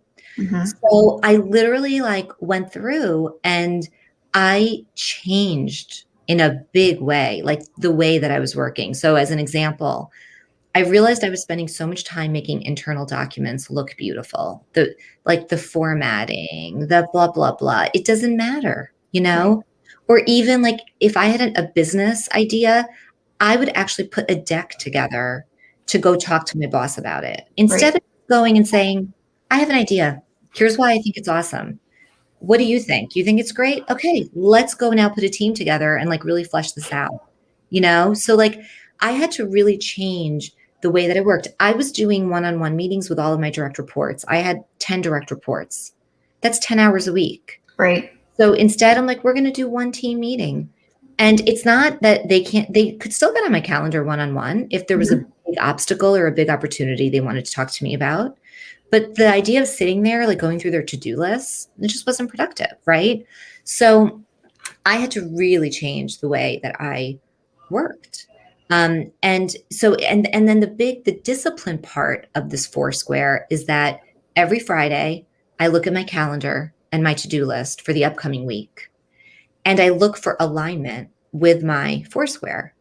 So if there's a lot of stuff on my calendar that has nothing to do with my priorities, it's an opportunity for me to say, wait a second, I need to make some adjustments here. Mm-hmm. I either need to delegate this meeting, I need to defer it, shorten it, cancel it, but it's all about creating time in my calendar so that I can actually do really important work. And that's been like, I've been doing it for 10 years. It's just so helpful. That's awesome, because you're actually taking it a step further than just say, like, I know some people just block out a certain period of family time every day, which I think is important, but you took it a step further and you said, okay, I'm looking for balance between these things, but also if something isn't, like, the alignment with your priorities, I think is fantastic, and how you were just able to summarize and change things. The one that stands out to me was how you handled your team meeting, because if you were going through every little task with them, they actually might have felt micromanaged when you really weren't trying to be that way at all. So they probably loved the change. Loved it. And the outcomes probably were just as great, if not better, in the end. Just as great, if not better. And look, even, one thing that I will say about family that is something that I love to do is my husband and I can't wait to start doing this again, but we would once a quarter, we would do a little like one night getaway we usually go up to Washington, Connecticut to this place, Mayflower Grace. It's beautiful. Awesome. And that's really our time to do some self-care stuff, but also like over breakfast, we would always sit down and say, okay, for the next 3 months, like, what do we want to do? Like, are there any, like, with our family, like, is there like a fun, like, day trip that we can do with the kids? Or is there something that's concerning us with school? Or, so it's like a way to check in, to make sure also that we're each doing our fair share when it comes to all the household stuff. So, it's important to communicate. It's important to have these check-ins. During the pandemic, when it got really hard, my friend said to me, you guys need to be talking every single night about the next day. When the kids were doing their remote school, we were both working from home, right? Yeah. Every night, say, okay, what are you taking on? What am I doing? So the communication is really, again, so important. Such a great tip. So I'm going to just remind the audience, we have probably 5 to 10 more minutes here. Remind the audience, if you have any questions about anything you're being challenged with right now that Fran can answer, please go ahead and put that out in the comments. But in the meantime here, we are going to just keep moving on. So I have another question more along the side or lines of empathy, which you do talk about in the book. So how big of a role does empathy play in negotiating? Because I think women have a hard time sometimes negotiating. So how do those two go together? Yeah. So I interviewed a few negotiating experts when I was writing the book. And the one common thread that I heard from all of them is that empathy is actually the single most important factor when you're negotiating to getting to a successful, like, win-win outcome on both sides. Empathy is the single most important factor. And the reason for that is because if you're taking time to ask the other person what's important to them, like, what do they need to get out of this partnership? What are they valuing the most? What that does is it establishes trust. It establishes that you really care. It's not just what am I going to get out of this, but what do you need to get out of this? So, and I can even tell you there have been times where I've been called in to get a negotiation unstuck, and the very first question that I'll ask the other side is, what's important to you? Like, what do you really need to get out of this? So empathy is huge. It's huge when it comes to negotiating. It's huge when it comes to if you're disagreeing with someone about something, like, right? You don't have to agree, but you want to come to a shared understanding. And when you use empathy, like, you're more likely to get to a shared understanding because you're asking questions about, like, just trying to understand how they came to their conclusion and why they feel the way that they feel. So I see a question here. Yeah. So she's saying that in meetings with her male colleagues, she is trying not to be an interrupter, but I think basically is feeling like she has to be to get a word in. So any tips on elegantly speaking up would be fantastic. Yeah. So I in the book, I actually have some stock phrases that help me insert myself into a conversation. Like when I feel like the conversation is just going on too long, or maybe there's like a monologue. It's, things like, I really love that perspective, and da, da, da, or, building on that or following on that. It's totally fine to interject, but I like having these phrases because I feel like then they get me started. It's like, it's just, you have the phrase, so like it gets you going. So, and it also shows that you're acknowledging that you're appreciating the other person's perspective and you're adding to it. So I found, Theresa, I don't know if you have anything to add to that, but I found that to help me. No, I think that's great advice. I think when I read the way she worded that, I feel like I've been in that situation where there are just sometimes certain people that want to run and control the meeting, and they barely give you the opportunity to interject anything. So what's powerful about your advice is if you do have to interrupt to get a word in, if they've talked long enough, I truly believe that is okay. But your tips and the words to use to do that and kind of create that gap for yourself, I think can be critical sometimes, because there are people that just don't breathe while they speak. Oh my gosh. I don't know if you remember the story from the book where I was in a board meeting and there was a male board member who I have huge respect for. He's amazing.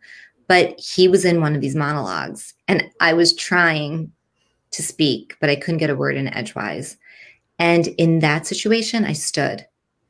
That was the only way that I could get everybody to look at me and get my point across. So that's really something else to think about. It goes back to the body language and how much space we're taking up. It's not a bad idea to just stand, walk behind your chair, kind of drape your arms over the chair. It forces everybody to look at you, right? Exactly. Do all the time, but in certain situations, it can really help. Yeah, I don't think I've tried that one, but I'll put it in my pocket, because especially as we get back to being in person more and more, I can see that coming definitely in handy. Mm-hmm. So yeah, that's great. So let's shift gears, just peeking at the time real quick. So you talk about a 2-minute rule on connecting more deeply with others.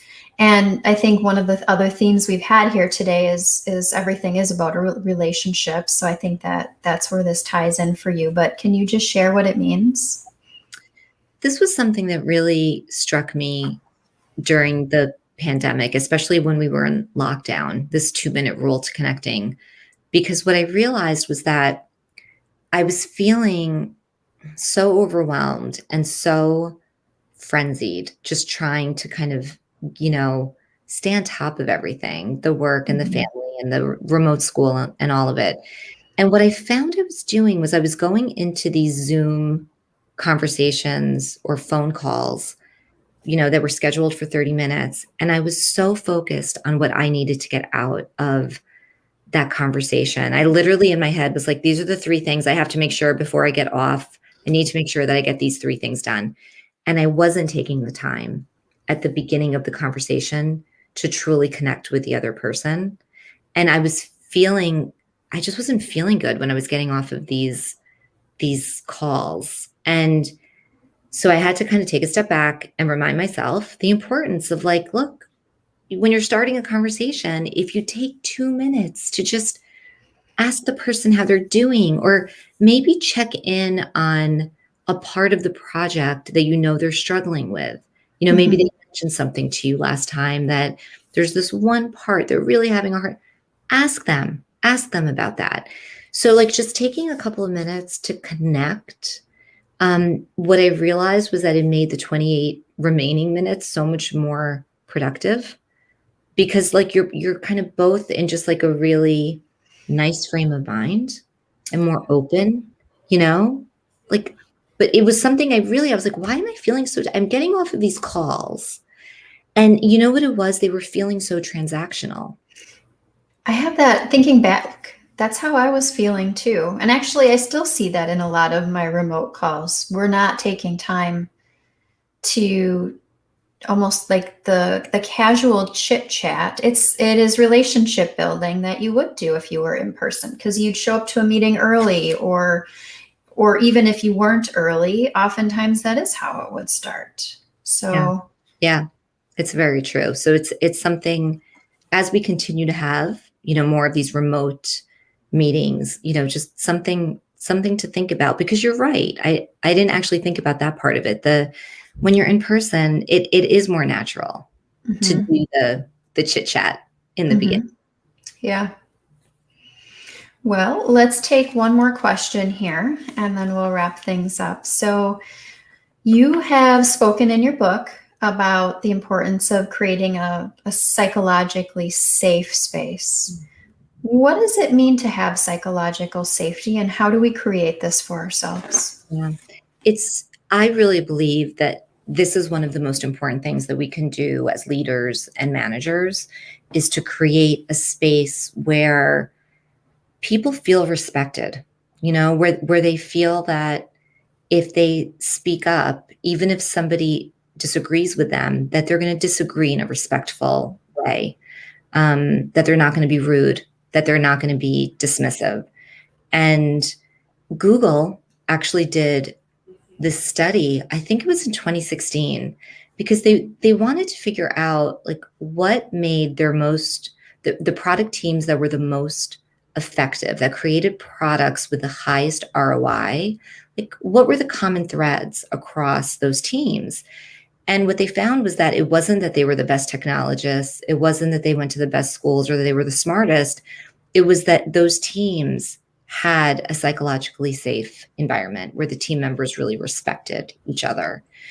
And so this is something that, you know, I really encourage, you know, everyone to think about as you think about the different teams that you're on. How do you feel, you know, when you go to one of those team meetings? Do you feel respected? Do you feel like it's a psychologically safe space? As a leader, I can tell you that like whenever I'm kicking off a project in the kickoff meeting, I don't just talk about the quantitative metrics that I'd like to see us hit, but I also talk about how I expect that we're going to work together. And I specifically say, like, I expect that we are going to have a huge amount of respect for each other, right? We're going to give people the floor. We're going to listen to their ideas. We're going to listen intently. And it's great. It's great to disagree and to debate, but we're always going to do it in a respectful way. So I think just communicating that is really important, and then modeling it, right? As a leader, modeling it is also really important, because your team looks to you, right? Like, oh, how is she handling this situation? You know, she clearly doesn't agree, but how is she handling it?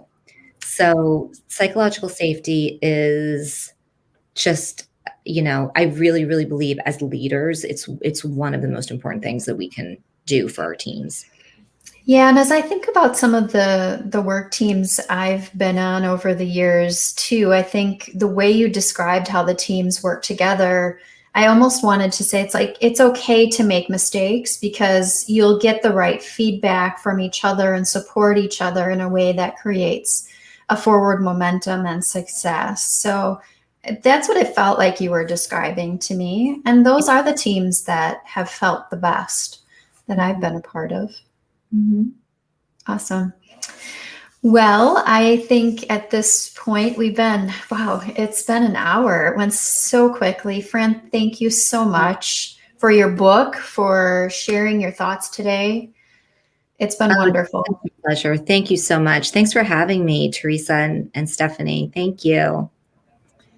Thank you so much to both of you. It was a great conversation. I am really excited about your Foursquare and putting that into practice. I love that. Thanks so much for all of it. We have a gift for everyone here. You can get a t-shirt, Fran. You can get one if you like. You're more than welcome. There's a link out in the chat for you. It's our 2021 CGC Women in Tech t-shirt. So definitely go grab your shirt. And then I can just let everyone go. I want to thank you all again. I want to thank our sponsors, Citrix, Cohesity, IGEL. Thanks so much for supporting the program. Thank you to all of our panelists and speakers today. Thank you, Fran, for agreeing to be on this conversation. And Theresa, I'm so glad it worked out. It was like the best because she uses this book in her mentoring. So very exciting. So thank you again. And we will see you all at another CGC event soon. If you have questions about the Women in Tech program, please reach out to me. My email address is down below this box. You can also find out more about the program if you're interested. We'd love to have you. All right. I hope you all enjoy the rest of your day and stay happy and healthy and safe. And we'll see you all again soon, hopefully. Bye.